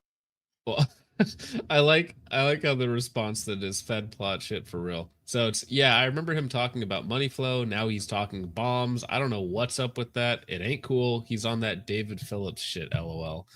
Yeah, you're right. I don't know why you let this guy into your organization. That kind of makes the rest of you guys suspect as well. He should have been booted out, plain and simple. Well, I mean, like, who was the guy who was there being like, we should let this guy stay? He's a little wild, but let's just let him stay. It's like, now you are under investigation for being associated with this guy. Should I explain now how the feds typically infiltrate? How they do this stuff? Yeah, go for it. Okay, typically, what we see in the militia. First, they'll send in one person, and he'll do the initial little assessment and stuff, and he'll report it to the people at his department or office or whatever. If they don't think you're going to go anywhere, that one person may never come back. But if they think they can do something with your group, catch you or get you to do something so they can catch you, then what they'll do, they'll send in a second person. They always operate in teams of 2. And what the most common thing we've seen is once they're in there, they're getting all the intel they can. They want to know people's names, license plate numbers, the firearms you have, the gear you have, everything. Now, if they think they can use your organization, those 2 people who supposedly don't know each other, they will then start tearing down the commanding officer or the executive officer, work their way up the ranks. And, they'll get one or the other of those 2 agents into that position. And then, eventually they'll get up to being the commander for the whole group. And then that's when they really have fun. That's when they start bringing up the stuff like, well, we're going to change training now. We're going to get more serious. Right. So they use the initial guy to kind of bring on more of their own or to escalate. Yes. So after he's already built a rapport of being a normal functioning person of the group, he then has some pull and can, allow other people to come in, move up the chain, actually gain more power, if that makes sense, right? Yeah, stuff like, hey, I know this person at my work, he could be a valuable member to our organization. Maybe we should talk to him. Yeah. Makes sense. About them were preserved. On the 7th of February, he posted in a non-vetted group chat that has multiple groups. Well, so another thing that this guy was trying to do is almost like infect other groups in the area by being part of this group chat that had not only the Kekoas, but whoever else might be operating in that area as well. Like, I guess fishing, seeing who would bite. Like, hey, any of you guys want to do HMEs? My group doesn't. Do you guys want to try it? Could be fun. I think the biggest example of this would be the like from the same YouTube channel, the National Security Forces Reaper training. Yeah, I do have that stuff if you want to look at that. But it's just like it just crashes everything to the most bottom level ever. I mean, this looks pretty high speed to me. I don't know what you're talking about. All right, well, let's try and blitz through this. Telling people that they need to have at least 30% hydrogen peroxide on them at all times. A precursor Which at the time I didn't put 2 and 2 together. It was probably a couple hours after that when some of us in leadership talked. I don't know if he meant it that way. I hope he didn't. I just happen to know what you can do with peroxide. So as an uninitiated man with no explosive expertise, what can you do with hydrogen peroxide? It's a precursor chemical. Okay, so you can use it in a lot make of things. HME, homemade explosives. Mm-hmm. There's different chemicals that depending on their grade can be used for more different types of HME. I do know that that grade of hydrogen peroxide is one of those chemicals. So, because this is all stuff we had to look for in Iraq when we were checking buildings for bomb making materials and stuff. So we had classes on that stuff of, hey, you need to look for this precursor chemicals and stuff. So seems kind of random or sudden. Can we get Dugan in here? We can. I mean, Dugan, if you guys don't know, Dugan1337 is the channel name, and he does explosives work on YouTube and kind of just walks you through the entire process. It is completely allowed on YouTube as long as it's done in a controlled area and doesn't endanger anyone else. And you don't need to create explosives in your backyard with a bunch of friends that may or may not have bad intentions for you. You can just kind of watch an expert do it. But yeah, if Dugan is in the chat, I would actually be happy to have him on. But now it seems that the big Chongo, not Duke, what's his name? Sasquatch. Sasquatch is like, I don't know why this guy's posting this. I hope it's not bad intentions. He seems to be slow in multiple ways. Yeah, but He's not he's the picking one up. that's catching the stuff, though. That's just it. Yeah, so what is his like character sheet in D&D? Is it like low intelligence, low agility, high defense, or something? Or high defense, perk of natural level 3A armor, and then max strength or something like that. One thing to keep in mind, this Sasquatch, he's that unit's XO, their executive officer. So he wouldn't exactly be out doing missions. If anything were to happen, he primarily would be running stuff back in the rear. Walking and stuff. I got I a get what feeling you mean. while he's back in the rear running things at their camp or whatever they have set up, they would be PTing the hell out of his ass. Right. Well, because I think this is his voice message that we listened to. Yeah, here. it's him. Some of us in leadership talk. I don't know if he meant it that way. I hope he didn't. I just happen to know what you can do with peroxide. Just from, reading anarchist cookbooks and shit like that. I hope that's not what he was hinting at. But if it was, yeah, we need to shut that shit down because that's not what we're about. But yeah, hopefully that's not what he was talking about. That's Fed shit.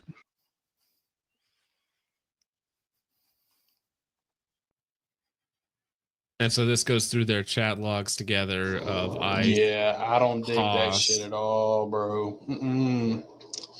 No sirree Bob. That's a smack on the PP for sure. I'm not about it, and us even talking about that, like, let's just say somebody let something slip like that. Not only is that not what we're about, at least not this stage in the game, but let somebody say some shit like that in a Fed here or one of our training partners like Virginia Liberty Guard here. They'll cut us. They'll completely cut us because they ain't about that shit either.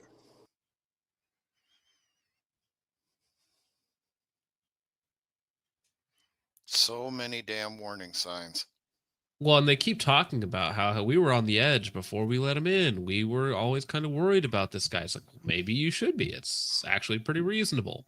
More red lights than a Christmas tree. Yeah. Also, one question about this. I'm not familiar super with news to share, but why do all of these militia organizations give this channel all of their internal chat logs, voice messages, and allow access to training? Because he has training footage on like all of these guys.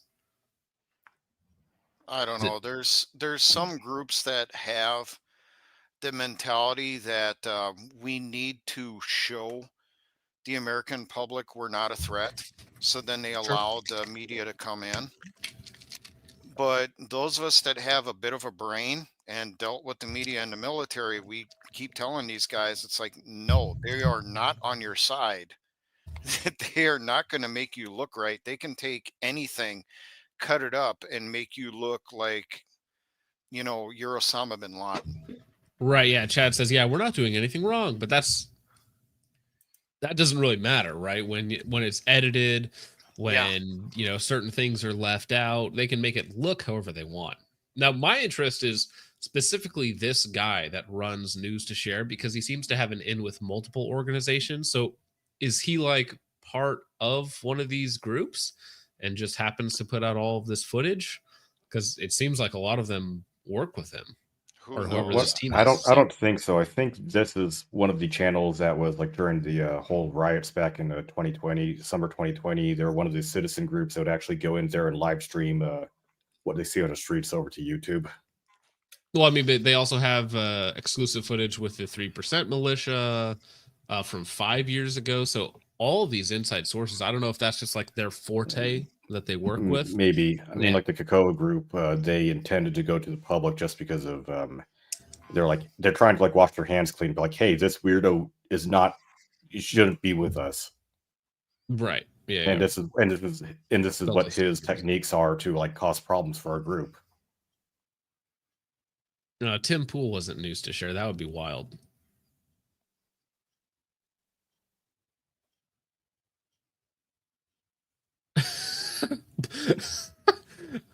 Bailiff, whack his penis if you can't see that meme on screen. 100%. If he keeps going on about shit like this, then I don't know what to do other than either fucking give him a warning, and then if he keeps going on, cut him loose. I don't know. Also, keep an eye on that motherfucker in case he tries to go off the deep end and do some dumb shit. I don't know. I have no idea. He's But already had multiple that shit warnings. ain't- You kick his ass out. Yeah, that's the thing that's strange, and it just continues to go because we haven't even gotten into the money Yeah, laundering it monthly just payments yet. continues to get worse with this guy. It's how It will get stupid worse. are they? It will Yeah. get worse in the video. Yeah. You're right. And I'm not getting tangled up in no Fed mess. And at that point, we Wait, how did you get that through the YouTube? I didn't even realize there was a slur in that when I put that on screen. How did you get that through the YouTube censors and actually put that in the YouTube chat? How did you do that? You're the chosen one. You can say whatever slur you want, apparently, Barnes. had a more stern talk with him through video chat. I told him that this was not allowed. Like, you need to knock it off. Don't do it again. If you do, we will have to do something up to releasing you. We started talking. Hey, again, it's like 12 chances over here. Eventually. Yeah, I don't know any militia organization that would allow someone to go this many times with this many warnings. I see Chuck just posted this. He keeps going on about this. I'ma eat him. Squatch. Thank you for the $2, Chuck. That's very funny. Yeah, there are extreme solutions to this problem, Mr. Duke.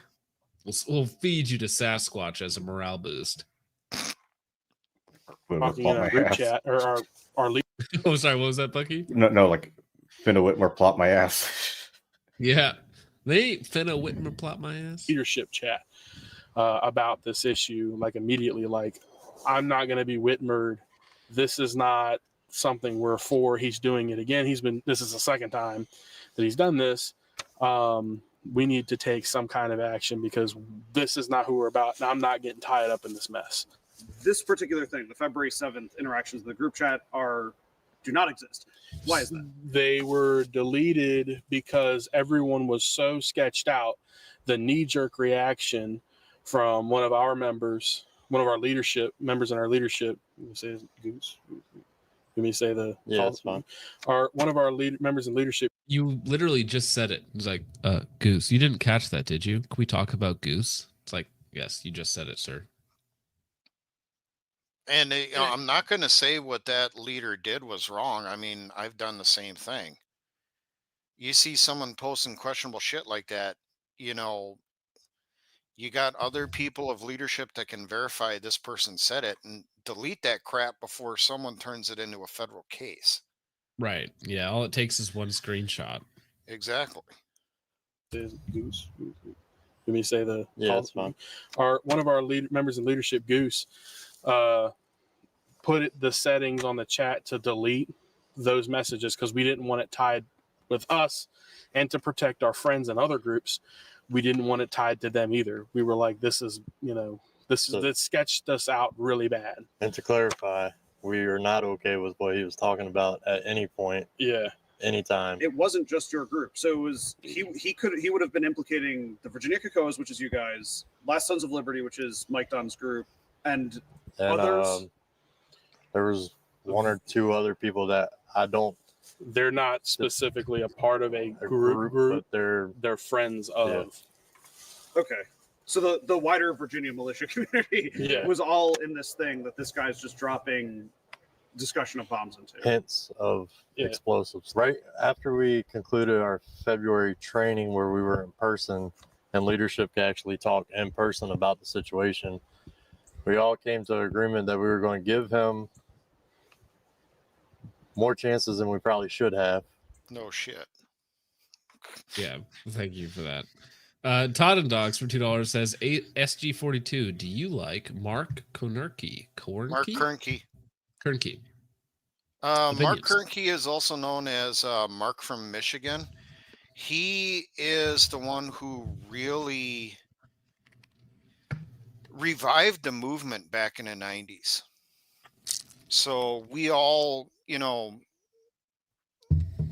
give him props for what he did. Mark and he mentions my channel sometimes on his broadcast, but we have gotten into it a few times over the years.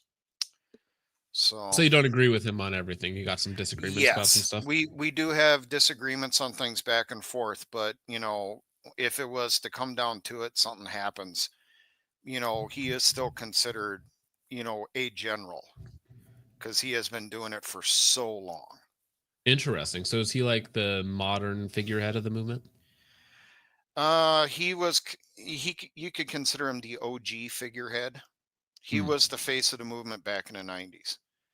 Gotcha. Interesting. Stealth for $10 says there are feds who want to entrap you and schizos who act the same. Both are the last people you want involved in anything you do, even if it's gardening or book club you do while wearing your kit.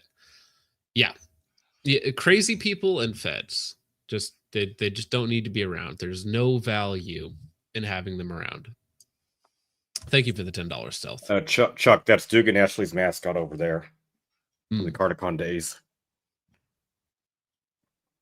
Sig for $4.99 says no need for homemade explosives anymore. That's what 320s are for. Yes, although we prefer to have more stable explosives that go off when we want them to go off, right? Not randomizers.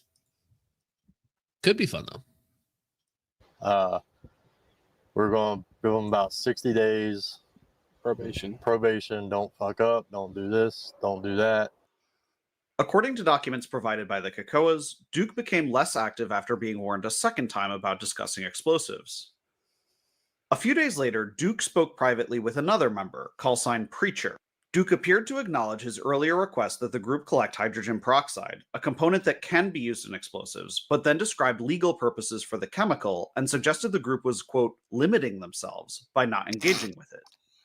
You got to expand your horizons explosively, some could say. Brain blast. Yeah. As Preacher expressed concerns, Duke appeared to become irritated, but went on to discuss explosives further. Yeah. He just won't let it go. I hadn't heard from him. I messaged him how he was doing, because if I don't hear from our guys in a week or 2 weeks, I reach out, say, hey, how's it going? But he messaged me back and he said he didn't feel well, that he had took a day off of work, and ultimately he took the day off of work because the day before his coworker had been arrested for supposedly printing off bomb making material. Bro, get rid of this guy. What are you doing? Yeah, my buddy just got arrested for printing bomb materials. Anyways, do you guys want to hear about my explosive ideas? It's like, no, go away. What are you doing here? Oh my Like, God. at this point, everybody in the group is just a fed, and they just find this funny. or instructional material or some sort, and it sketched him out because he thought they were coming for him too. And that was kind of weird. There was a link. Kind of weird. Listen, okay, if you're about to get arrested, the rest of the group should just, for their own safety, push you to the side and get rid of you. Even if it's for something completely unrelated, they just shouldn't be associated with that in any way, shape, or form, right? Oh my God. I've already said if this dipshit was with my group, he would have been kicked a long fucking time ago. Silently Unofficial says, dude is a hydrogen peroxide manufacturer, just trying to make sales at this point. Yeah, he actually that's his main job. He's trying to be a good salesman. Yeah, and I'm a fertilizer salesman. Yeah, right. That he sent to one of our guys, Preacher, at one point in time. And mind you, this whole time we thought he was a member of the CIA. Well, he sends us a link of something. If you type the link out and you look at it, it has stuff to do with these explosive stuff. You know, it has stuff about counterterrorism and insurgencies and explosives. I made explosives and all stuff like that, you know. But it's from the NGA, the National Geospatial Intelligence Agency. I guess I had no idea who that was, but apparently our guy Preacher said, well, that's a funny way to spell the CIA, because up until that point we thought he was, you know, strictly a CIA operative. I guess his story slipping, maybe he forgot, oh, I'm supposed to be CIA for these guys, you know, and now all of a sudden he's NGA or whatever, and now he's some kind of cross agent or something. I don't know. In addition, everything just gets worse and worse and more suspect. And it's like, oh, I don't work for this agency. I actually work for this agency. Yeah, I lied to get in here, but now that I'm in, like, it's not a big deal, right? I used my CIA skill to infiltrate the NIGA. Yeah, the National Institute for Geospatial Intelligence or something like that. Yeah, trans agent, some might say. The NWA. What? We got to move on from that. Additional messages provided to News to Share dated March 4th and 5th. Duke appears to suggest that, quote, my cousin's farmhouse blew up after discussing explosives with the group on several occasions. He provided the group with photos of the alleged explosion aftermath, which News to Share has not been able to identify the origin of or confirm. Ominously, Duke followed up by writing that, quote, a whole lot of houses burning and going kaboom. I wonder if some subversive force has released some literature and is encouraging these explosions. Mark, I think that's called the tornado. Yeah, I mean, but it's funny that he's posting these things and is like, are buildings blowing up randomly? Is somebody distributing material on explosives? Would you guys like to learn how to build explosives? Look what just happened to my cousin's property. And my buddy who got arrested for distributing or for printing off explosives material, even though that story is suspect, right? If the guy is not a Fed, he just is a habitual liar and a crazy person. Yeah, regardless, you don't want him around. Yeah. March 9th, we show up to training with another patriotic group from Virginia that we co-train with a lot. We show up. Unknown to me, he hands Sasquatch a packet that we have already told him we don't want. Sasquatch confidential for official use only. Did he drop some on there? Did he drop some like fried chicken grease on it or what? Probably. It's either him or Sasquatch, because he was eating at the time he got handed this letter. He used it as a napkin to like wipe his beard. He's like, oh, thanks, bro. I personally, at this point, someone gives me a packet like that and he's been saying all this other stuff, I'm going to fucking go to the cops and report his ass. And I'm going to say, here, I don't know what's in this envelope. It's on you. No. I ain't dealing with this. Yeah, exactly. It's a recipe for pound cake for Sasquatch. Probably more like 500 pound cake for Sasquatch. But thank you for the $2, Chuck. What is it called? Ton cake? Rotund cake. Evidence 1, greasy envelope. If you'd please look at the goon envelope, Your Honor, as our Exhibit A. We proceed to go through training. We're doing land nav, and me, him, and Sasquatch get paired up on a team. Due to terrain and Sasquatch stature, we let Sasquatch chill while we participate in land nav. And when we got to a point where there was nobody around, I looked at this individual and told him, hey, turn your phone off. I turned my phone off. And I had a conversation with him about what we had talked about in February and what was going to happen, and that we were not going to be the group that gets Whitmered or any type of Fed plot against us. We're not doing that. So in the woods, he pretty much was, Imagine this scenario. You're this crazy psycho bomb builder guy. You're cornered in the woods by Ice and Squatch. You're all alone, and they're interrogating you about this. You got Squatch sweating. You got Ice nervously sitting in the corner. What happens next? Pray you don't hear banjos. Hopefully you don't get hopefully you don't like end up getting gutted and end up on a split roast. Yeah. Oh my gosh. I'd say this is a terrifying scenario to be in. It's like, turn your phone off. We got to talk to you, buddy. It's like, while we're out in the woods alone. Yeah, Squatch starts drooling. Yeah. if I could set you up with a Russian dignitary at the Russian embassy. Oh, sorry. We got to back up. We got to make sure you guys hear this in full context, because this is where it gets even worse. It's like, hey, buddy, you're on probation. And the guy's like, interesting. Russian dignitaries, foreign funding, interested? Question mark? Us. We're not doing that. So in the woods, he pretty much was, if I could set you up with a Russian dignitary at the Russian embassy that would be willing to pay up to $50,000 a month to unify all militias in Virginia, how would that sound to me? I told him he was effing crazy. And at that point, I pretty much was just done talking to him. So I turned my phone on so I could get on the map and get us the hell out. Because at that point, I was kind of weirded out.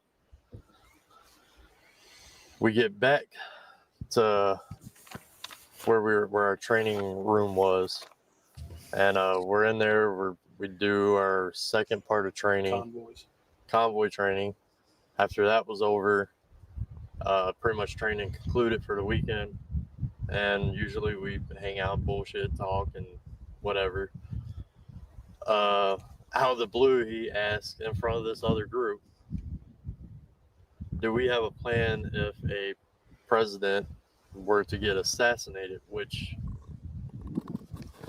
caught us all off guard. We all were like, what the fuck? It's not something you need to talk about. Like, nobody. Go for it, Bucky. So is convoy training where you get 3 cars together and then put them in an attempt to put all of them through in a White Castle drive-through all at once? Right. We got to sync up our drive-through orders at the same time so that we're very efficient. No, I don't know what convoy training is. Do you have any idea, SG? Yeah, we've done it. Basically, you get vehicles together. You don't typically have equipment or weapons in them unless the person has a permit for it. And you just train following strip maps going from one location to another. So it would be the same like you do overseas. You're training the drivers on how to stay within sight of each other. You know, what do you do if you come across a roadblock? What do you do if you come across an ambush? You know, that type of stuff. Okay, so just It's like just generic movement. vehicle It's tactics. movement training. Yeah. Okay. Which it has militia context and also survival group context. You could be bugging out as a group because you lost your survival retreat. Now you got to go to a backup location. Well, or even just like, you know, there's a riot in your city and you got to get out, and you and your Yes. family or something like that. Yeah. Understood. Okay. I do want to mention, though, the whole if there's an assassination, is there a plan thing on that? That type of stuff is only talked about amongst leadership. You don't talk about that with the members. You know, the leaders will get together and they'll talk about, okay, what if this happens? What could we do? Or what should we do situations? Right. You know, those plans will exist, but you ain't going to tell, you know, Joe Sixpack that information. Joe Because 12 he doesn't need to know. Mm-hmm. Yeah, a lot of the times there's just no benefit to this sort of discussion, which is like this guy's entire existence in the group has no benefit. And as soon as he brings up listen, we're going to get a Russian oligarch to pay us 50 grand a month to unify the militia groups in Virginia. Like that does sound like straight out of a novel. But they promised to give us 5 Cadillac Escalades and 2 crates of AK-74s. Yeah. And a whole bunch of Adidas gear. Hey, you're sweetening the deal. Nobody has a plan for that.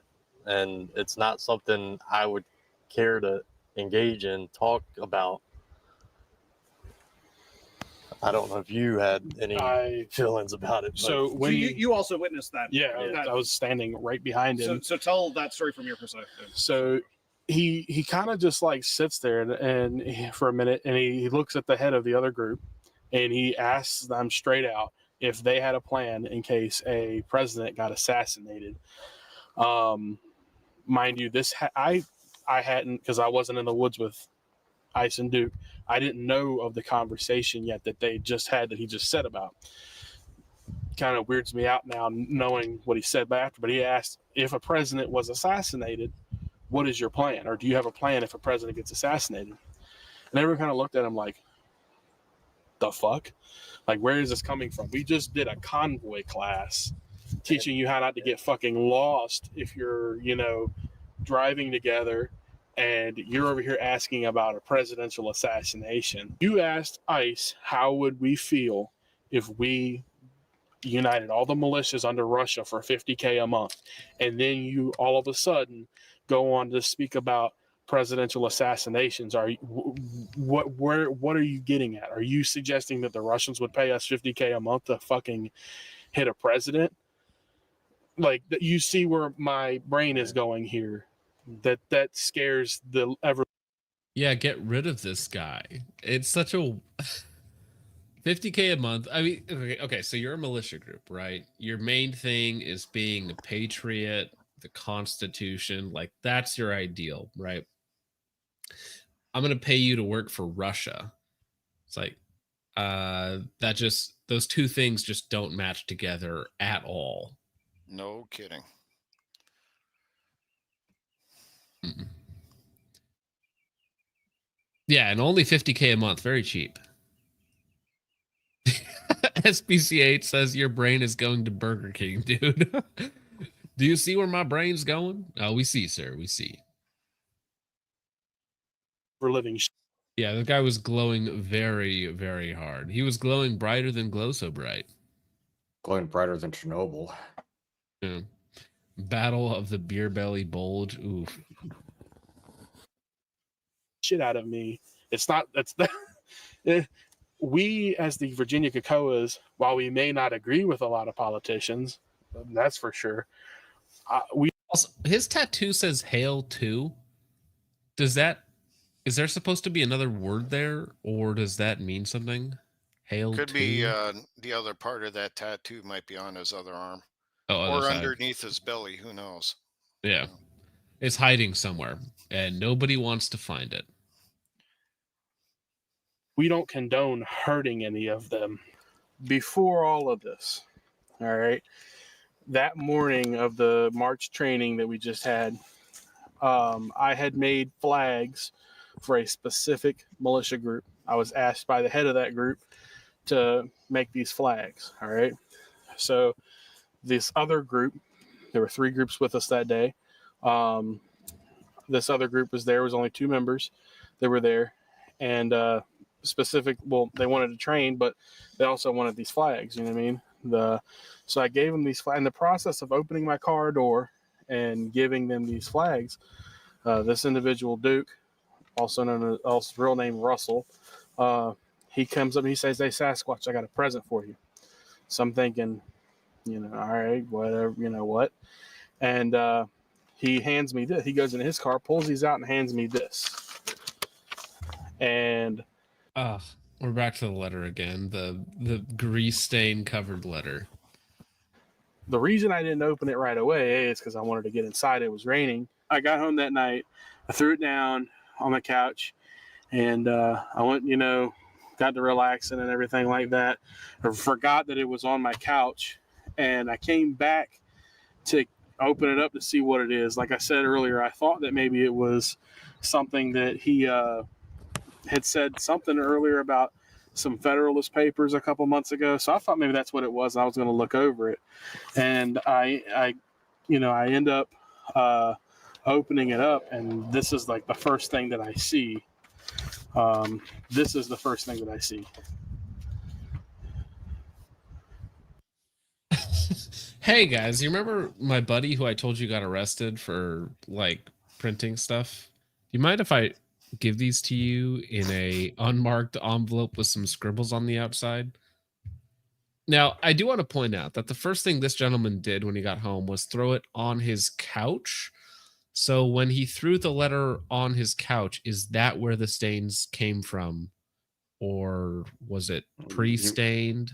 He's probably going home after like a to-go bag from McDonald's, just spilled his lunch all over it. Yeah. I was gonna say it could have been his drive home snack, got set on it. But yeah. Ooh. He had his bucket of chicken. He had to put it somewhere, and he didn't want to get his seat all greasy. Yeah, got to use it as a coaster for your meal. That's gross. You got the Minecraft meal, chicken jockey. And I'm like, excuse me, like, what is this? And I mean, you can see where I'm worried about it because, I mean, it does say unclassified. Okay. But it also has a disclaimer, and it says that, it's just authorized, distributed, to U.S. government agencies, federal law enforcement, their contractors, and government and military personnel from Australia, New Zealand, and NATO countries. Further distribution of the information contained in this document is strictly prohibited. If further dissemination is required, contact the DIA or whatever the hell that is. It even tells you how to destroy. It says that at the top, sir, Defense Intelligence Agency. The intelligence community has different branches. What is that? Intelligence. That's a big word, funny man. Which to me, that sounds like the way that they would destroy, like classified information or whatever. So it freaked me the hell out. And it's not classified, it's just sensitive. Right. Now, I'm not even sure what this document is. Is this something that is supposed to be incriminating towards this gentleman or the group? If it was I'm sure that's certainly the intent. When you look at the document, it just looks like an intel report, not necessarily instructions. Just it'll be a report saying, here's incidents or instances of different groups that use this particular HME. For example, like you can go to like the CIA World Fact Book and download a page on, I don't know, Germany and read up all about basic information about Germany. This is just on cellulose or other more sensitive information. Yeah, it's not sensitive enough to be classified. It's just restricted. That's all it is. So by printing this off and handing this to somebody, is this just some weird schizo guy's doing, or is this? No, it's more like a cog to like hey, I infiltrated this group. I told them, hey, we should do these terrorist activities. They want to do it, so I'm giving them more information. And then when they make a conspiracy, then we'll go after them. There's a literal paper trail. They find this booklet in one of the guys' houses when they conduct their raids or whatnot. And they're like, look at all. They were definitely preparing to do something terroristic. They have all this information on how to build bombs. Look at that. Yeah, and it's also baiting the trap. He's thinking that, hey, they'll see this and they'll ask, hey, this is pretty good. Do you got anything better? Right. Right. Okay. I mean, this guy, if he is a federal agent, he's pushing his luck so far. He's so lucky he hasn't been kicked out like months ago. It just keeps escalating and getting it worse and worse and more ridiculous. My suspicion is this guy, this Duke, is probably ATF. That's why he keeps pushing the explosive stuff. And I think what they were hoping to do is to catch a group of militia violent extremists right at the back door to DC. That's probably what they were hoping to do. That's why they kept going after these guys.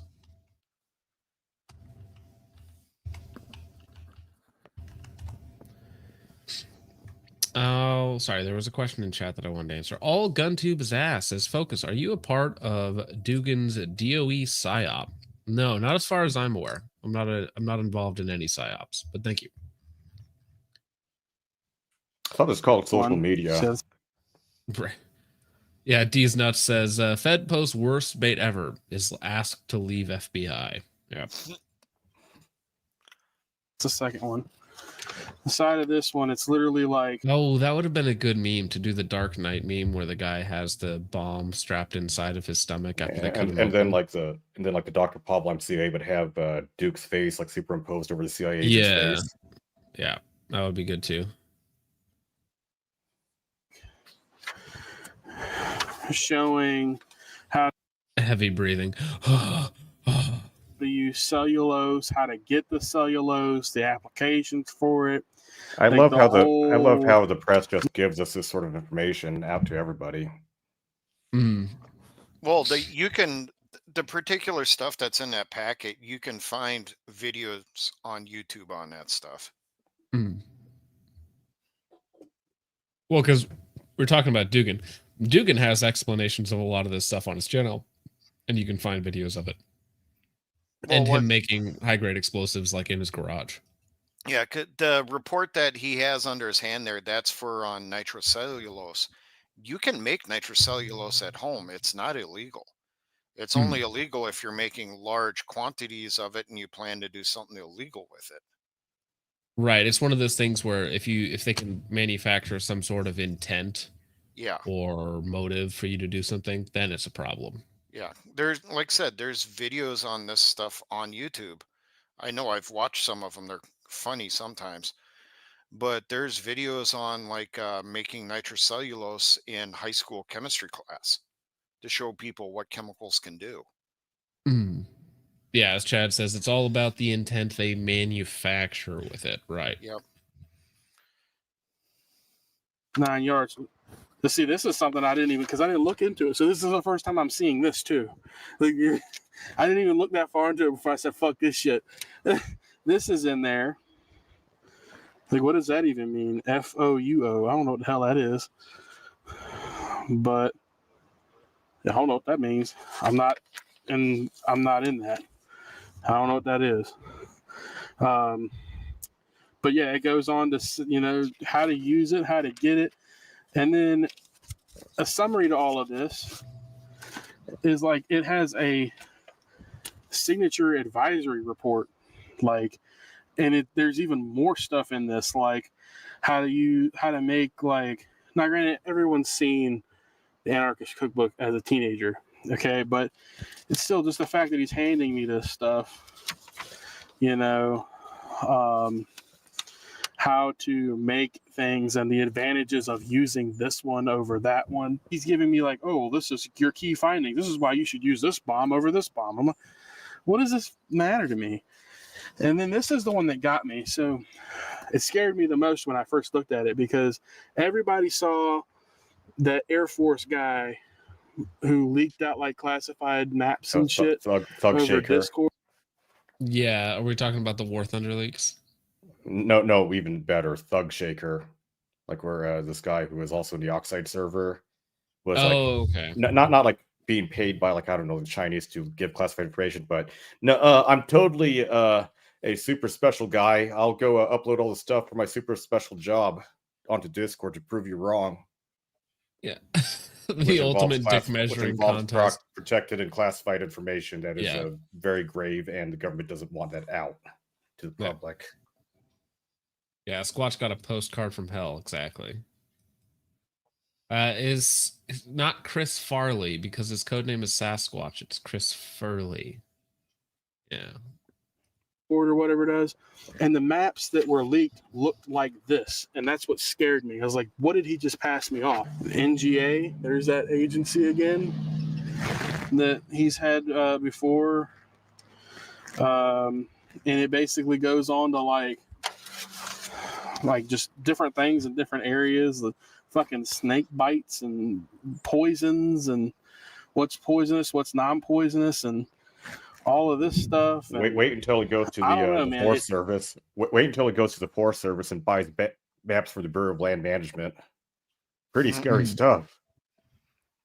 Terrifying. All that is just a bailout map, for survival. If you get shot down or you go down, that's all that is. Right.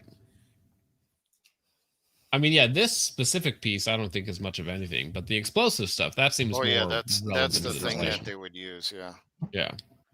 It's like he had maps. It's like, well, so does your phone. It freaked me out when I saw it.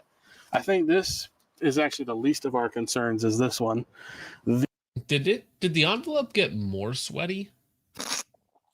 There's now a trail from the top to the bottom. It's now all over it. Just the more he handles it, it just gets soaked over time. It's like a napkin for his bodily sweat. It's like osmosis or sulfur, but for grease. Oh my gosh. These two are the things that really freak me out. March 10th, that morning, I wake up and I go on Signal like I do every morning to catch up on what I may have missed during the night while I'm asleep. And I have a message from him stating it's about time for him to start his own chapter of Kekoas in Northern Virginia. Mind you, this is the first training he's ever been to in a year and a half, and the third or fourth time we've seen him in person. I told him no at that point, and with what he had talked about the day before and asked me in the woods, I decided to do a leadership call. Go ahead and release him from all chats. Do a leadership call. Discuss what happened. That's when I found out about what he handed Sasquatch the night before, or that morning of training. We tried to. I mean, this guy, after Hail Mary, after Hail Mary, after Hail Mary, finally he's like, you know what? I'm on probation. These guys have turned me down at every opportunity. Guys, I think it's time for me to start my own chapter in my area. What do you guys think? Like you're not cool friends, so I'll make my own cool friend group. Well, it's like, bro, we've shot you down. You're obviously crazy. You're on the outs. You're on probation. What? Like, he just keeps going for the most extreme example possible. It's like, guys, can I get your blessing to start my own chapter? Yeah, I'm sure his boss at the ATF was like, hey, we got to do this. We got to do this. We got a timeline. We have to get this story released in time for the election. Come on, you got to push this harder. Yeah, do something, man. Yeah, come on, it's that meme where he's like, come on, do something. Probably possession of a fry oil. Yeah, it's like, all right, guys, this group isn't falling for it. Time to start your own group and use them to bolster your numbers or something like that. And the guy's like, listen, they're on to me, homie. And the boss is just sitting there like, I don't care. We've got deadlines. Do a damage control type thing and get him out any and all chats and reach out to the group as a whole and find out what their involvement of talking to him in detail, which is when Preacher let us know what he had talked to him about, and a couple other members let us know what they had talked about. Preacher confronted him about all of this, about him suggesting that we have a Russian. I passed Sasquatch the DIA unclassified homemade explosives answer. Yeah. Well, well, so and then he lies about it, right? So he's like, "What is that first thing? What are you talking about? What?" I have no foreign context on purpose, but I have insights into the Russian GRU as well as Latino armed groups. No. It was the Latino guy who worked for the World Bank to make wells in Africa. Right. That was the first guy.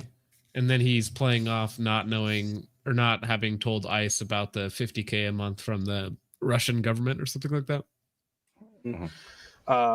Contact in the embassy or something, $50,000 a month. Unite this. He questions him. That is not believable. Where would I find a Russian to pay $50K a month for anything? That is not believable. A month? WTF are we out there? No, it would be impossible to deliver on, let alone dangerous. Why would we get that much money anyway? He's not the president's son. About this, because this is once again and something we don't want as a group. Preacher goes off on him pretty much. He interrogates him. What is this about? What is your end goal here? And he essentially, you'll see in the screenshots, he tries to gaslight us in the situation, saying, "Oh, it wasn't like that. It wasn't like that. This is all fictional and all this stuff." Is it fictional or not? It's not something that I want to know about. It's not something I want my name in or the group involved with. The chat log appears to show that Duke attempts to deny elements of his conversations with the group while dismissing others as inspirations for a work of fiction. All right, pause. In Minecraft, like he did it all wrong. He has to lure him in with the lava chicken. I'm familiar with how you propose ideas in Minecraft. Right, in Minecraft, sir. Got the wrong lure. Got the wrong enchantment. I haven't yet heard that defense in court of somebody bringing up, "Oh, we were discussing Minecraft strategies yet," but that will happen at some point in the future. That will happen. That will be part of a case. I'm certain there was like an FBI article published about the dangers of LARPers who ask for explosives and live ammunition, and then they'd use a Minecraft defense frequently. Yeah, but I'm pretty sure it's gonna pop up in like a real case that goes to trial, and that's going to be part of the defense, and it's going to be very funny. In Minecraft is not a real defense. That is exactly what I would say if I was trying to set up someone who thought they were clever. I am not in law enforcement or a lawyer, and under no circumstances would I be responsible for either directly or indirectly for any Kekoas imprisonment. I'm not a cop because I say I'm not. Listen, I'm not a cop because I say I'm not a cop. I would never do that.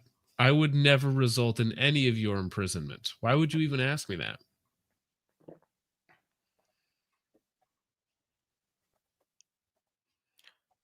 The thing is, though, the stuff that he's pushing there, this is crap we've seen a lot in the militia since Trump got in office in 2016.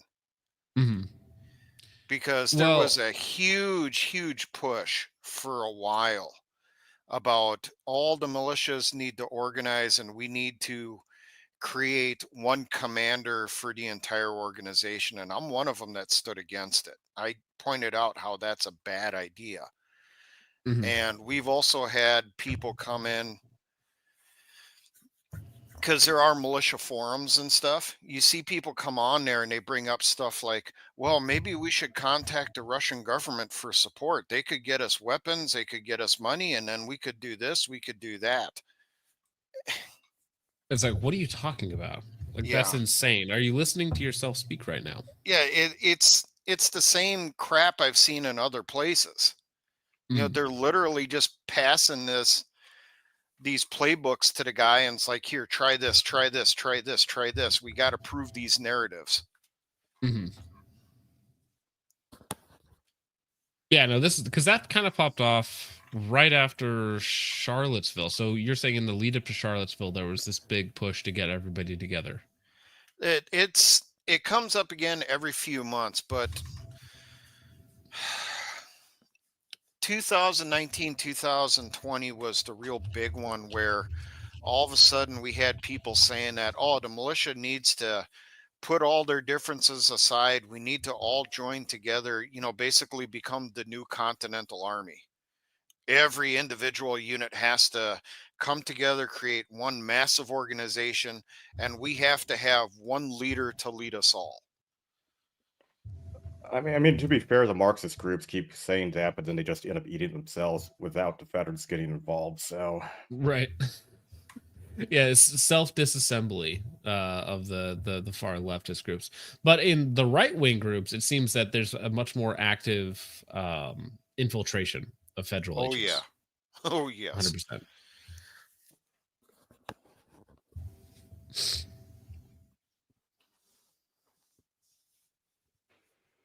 Preacher ultimately tells him he's, quote, breaking contact, as did the rest of the group. We decided to go ahead and just release him completely, alert groups that we do know of an individual that may be posing a risk. We made it known that we didn't know his true intent, whether he was just trying to fit in, whether he was a government official trying to set us up, or if he was just not smart at all. We don't know his true intent, but the way it looks, and if pile of shit smells like a pile of shit, it's pile of shit. We feel like he was trying to set us up for some type of federal offenses. So you informed him that he's booted out of the group. Have you gotten any kind of response? Like, is that the last time you ever heard from him? So I think a day or two later, after smoke settles, Listen, between the two of these people, there is at least 150 IQ points. At least. It's like Beavis and Butthead, except one's old and one's fat. These are the reasons why he was let go. To one signal chat or one signal name that he had, it wouldn't deliver. So I went back through my messages and found his original. Said the same thing to him in that message and sent it that. It was delivered and read. No response. And he's not sent anything to me, even though I'm the one he handed this off to. Sorry, I have to go back to confirm the grease stains. Is there more or less? You ever notice that he keeps on, like, that his shirt keeps writing out and he has to pull down his shirt? You know what? I think there is more at the top now. It's from his armpit too. That's where it's been. This off to, there's been no contact at all. So I ended up blocking him because, like I said, it sketched me out to the point where it's like I want nothing to do with this guy. We feel like it was best for us to part ways. We don't want to be a Fed plot or set up to be some type of reason why the federal government pushes militia thing any farther than they're trying. We also are not the group that engages in extremist activities. As we said before, we're a prepper group. We really love our Second Amendment, but at the core of it, we're just trying to make sure we have a good group of people together that we can survive. God forbid the day that the government falls or we're under attack by a foreign entity. We just want to be able to survive together and come out on the other side. He could be a Fed. This might be his job. I don't know. Maybe. I mean, after he got kicked out, he deletes his Signal account and all of his contacts go down. Maybe he's a federal informant. Who knows? I don't know. I don't think they've confirmed that yet. I think we have to be on plausible, maybe. Who knows? I don't know.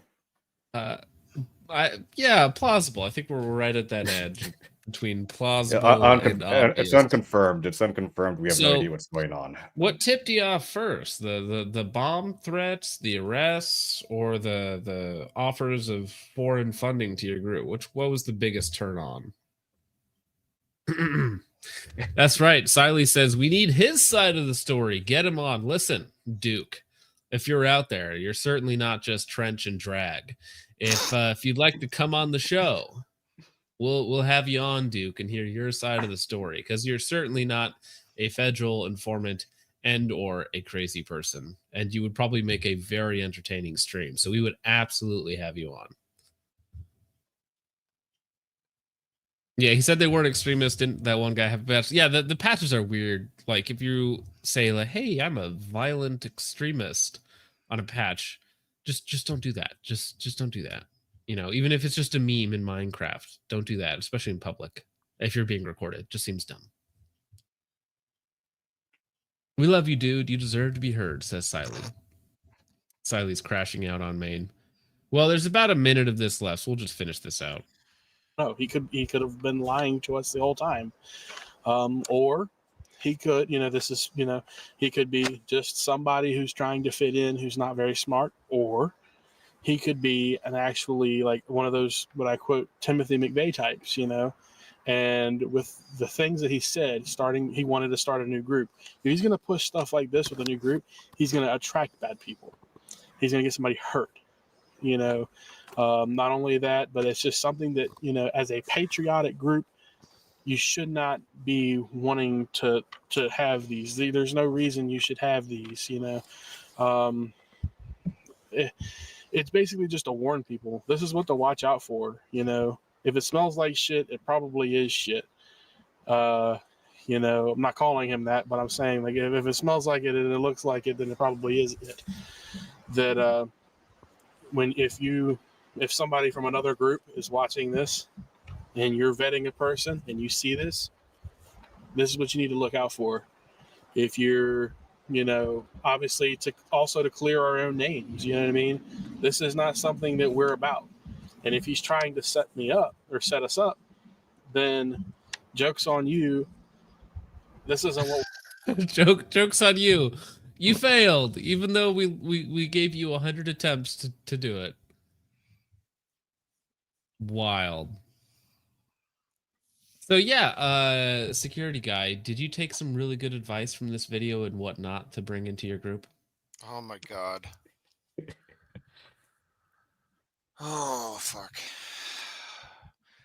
This is like rant video material for me here. I mean, holy shit. It's great. I mean, we went 2.5 hours. So I mean, yeah, this is everything not to do if you want to be part of a community group, a militia, or something like that.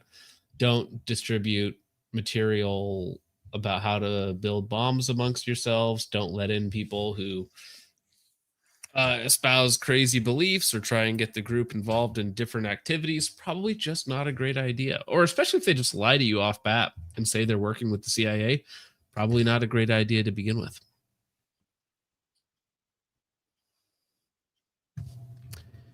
Garrett Belknap for $20 says, got here late, hope the night is well. P.S. Let me in the dang Discord. If you just want to, what's your Discord username? And I can actually get you into the Discord if you got stuck in the airlock. I know there's a bunch of people in airlock. I've been letting people through if they actually pass the very, very simple test. Getting into our Discord is not like getting into some of these groups. You actually have to answer a question correctly, which apparently is much more difficult than I thought it would be, because there's one obvious answer to the question. It's one thing you have to do, just one. But somehow, half the people do not make it through the airlock. I do have a bunch of super chats to get through. I have about 16. So security guy, if you are pressed for time, feel free to hang out as long as you want, or if you need to take off now, that is also totally fine. We very much appreciate you coming on for the show tonight. I'll stick around. I know some of those super chats were questions for me, so. Perfect. Yeah, we'll do. All right, starting out, Subarctic Psycho for $5 says, I can detect unmarked squad cars from long distance and avoid their radar. What's your militia superpower? Chain smoking and drinking light beer. There you go. Is that like autism, where you can feel like electronics being turned on in the other room, but it's just that advanced level to where you can detect radar signals from cop cars? Thank you for the $5, Subarctic Psycho. Huge Ass has a very philosophical point for $4.99. Every poo-poo is a pee-pee time, but not every pee-pee is a poo-poo time. Wise words. Thank you, Huge Ass. Mitzvot TV for $1.99 says, the SRA crazy? I was crazy once. True. Back when you were a young whippersnapper at 28 years old. 6 Hour for $4.99 says, we can't expel the Jews. Who will design our quality firearms, huh? Well, actually, I have a solution for you, Sig. You could have India, mim a lot of your integral firearm parts, like the striker safety. I'm sure that won't have any long-term detrimental issues with the performance of your 320. So that's an option that you could go with. Thank you, Sig, for the $4.99. Sig also says he went prone because he saw a Subaru. It's required. Yeah, enemy territory. Let me see. Raw Pooper 69 for $2 says he's actively looking for the Pope. Yeah. The Pope has passed at 88 years old on Easter Monday, 7 hours after meeting with J.D. Vance, also known as the Grim Reaper. I bet he didn't even say thank you.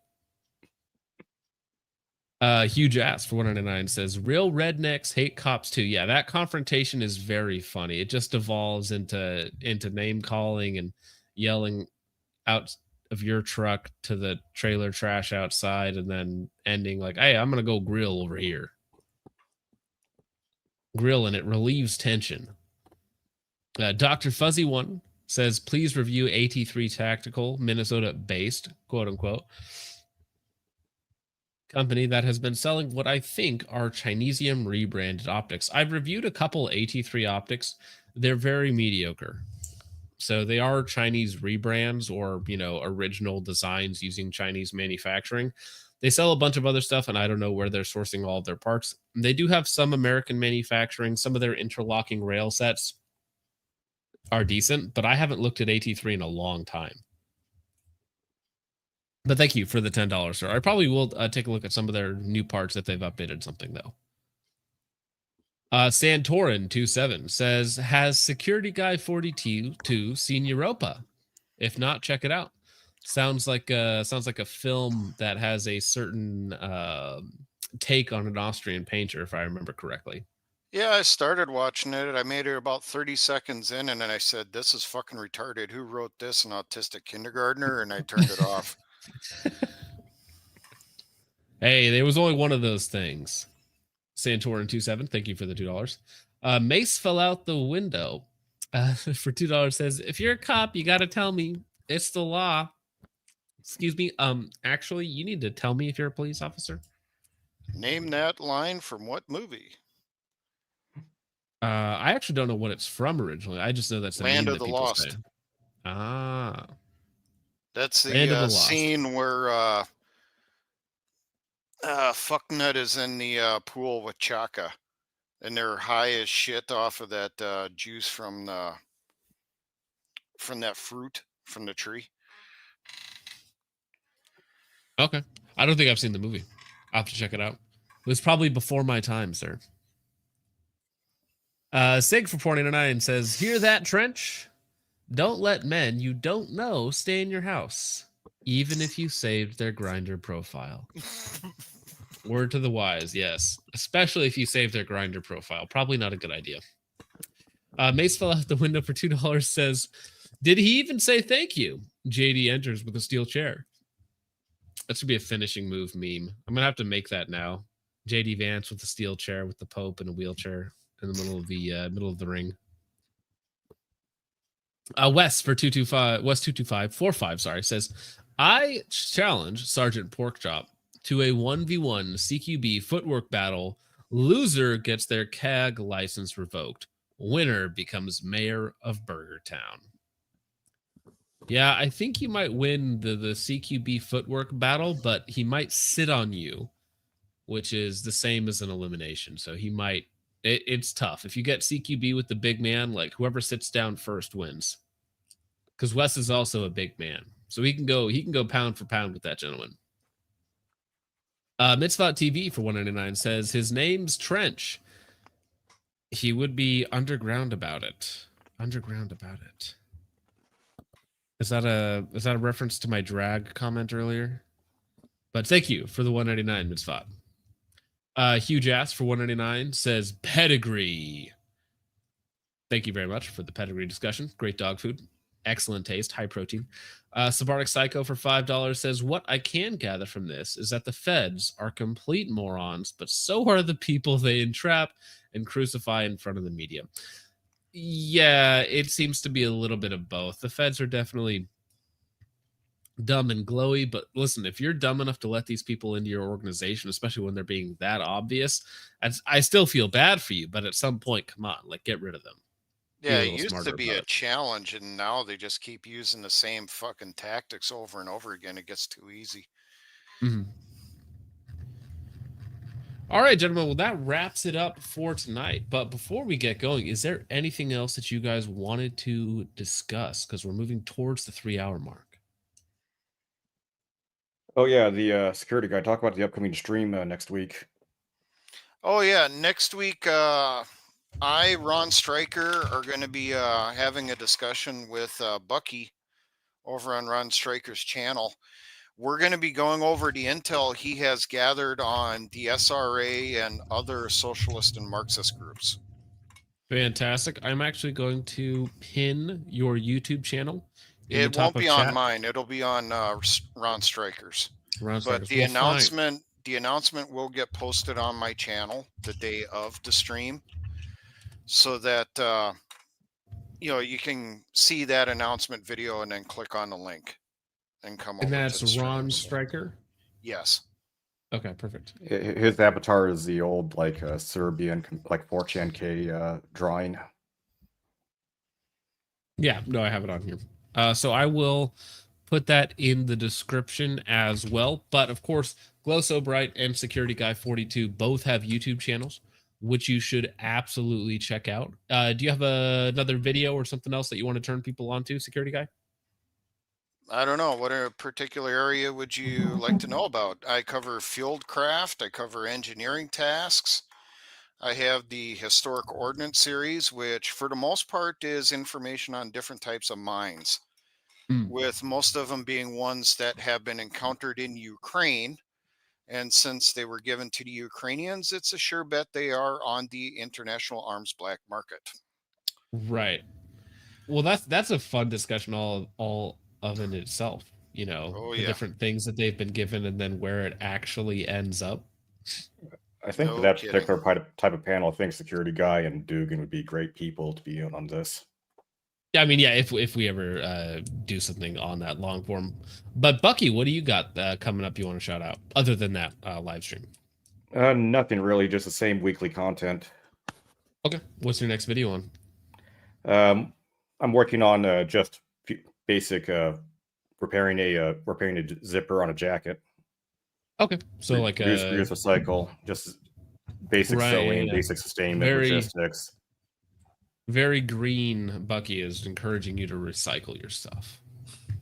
Part of the Green New Deal. But with all that out of the way, gentlemen, I think we'll have another video this week from me. Probably another one on the Gun.Deals channel as well.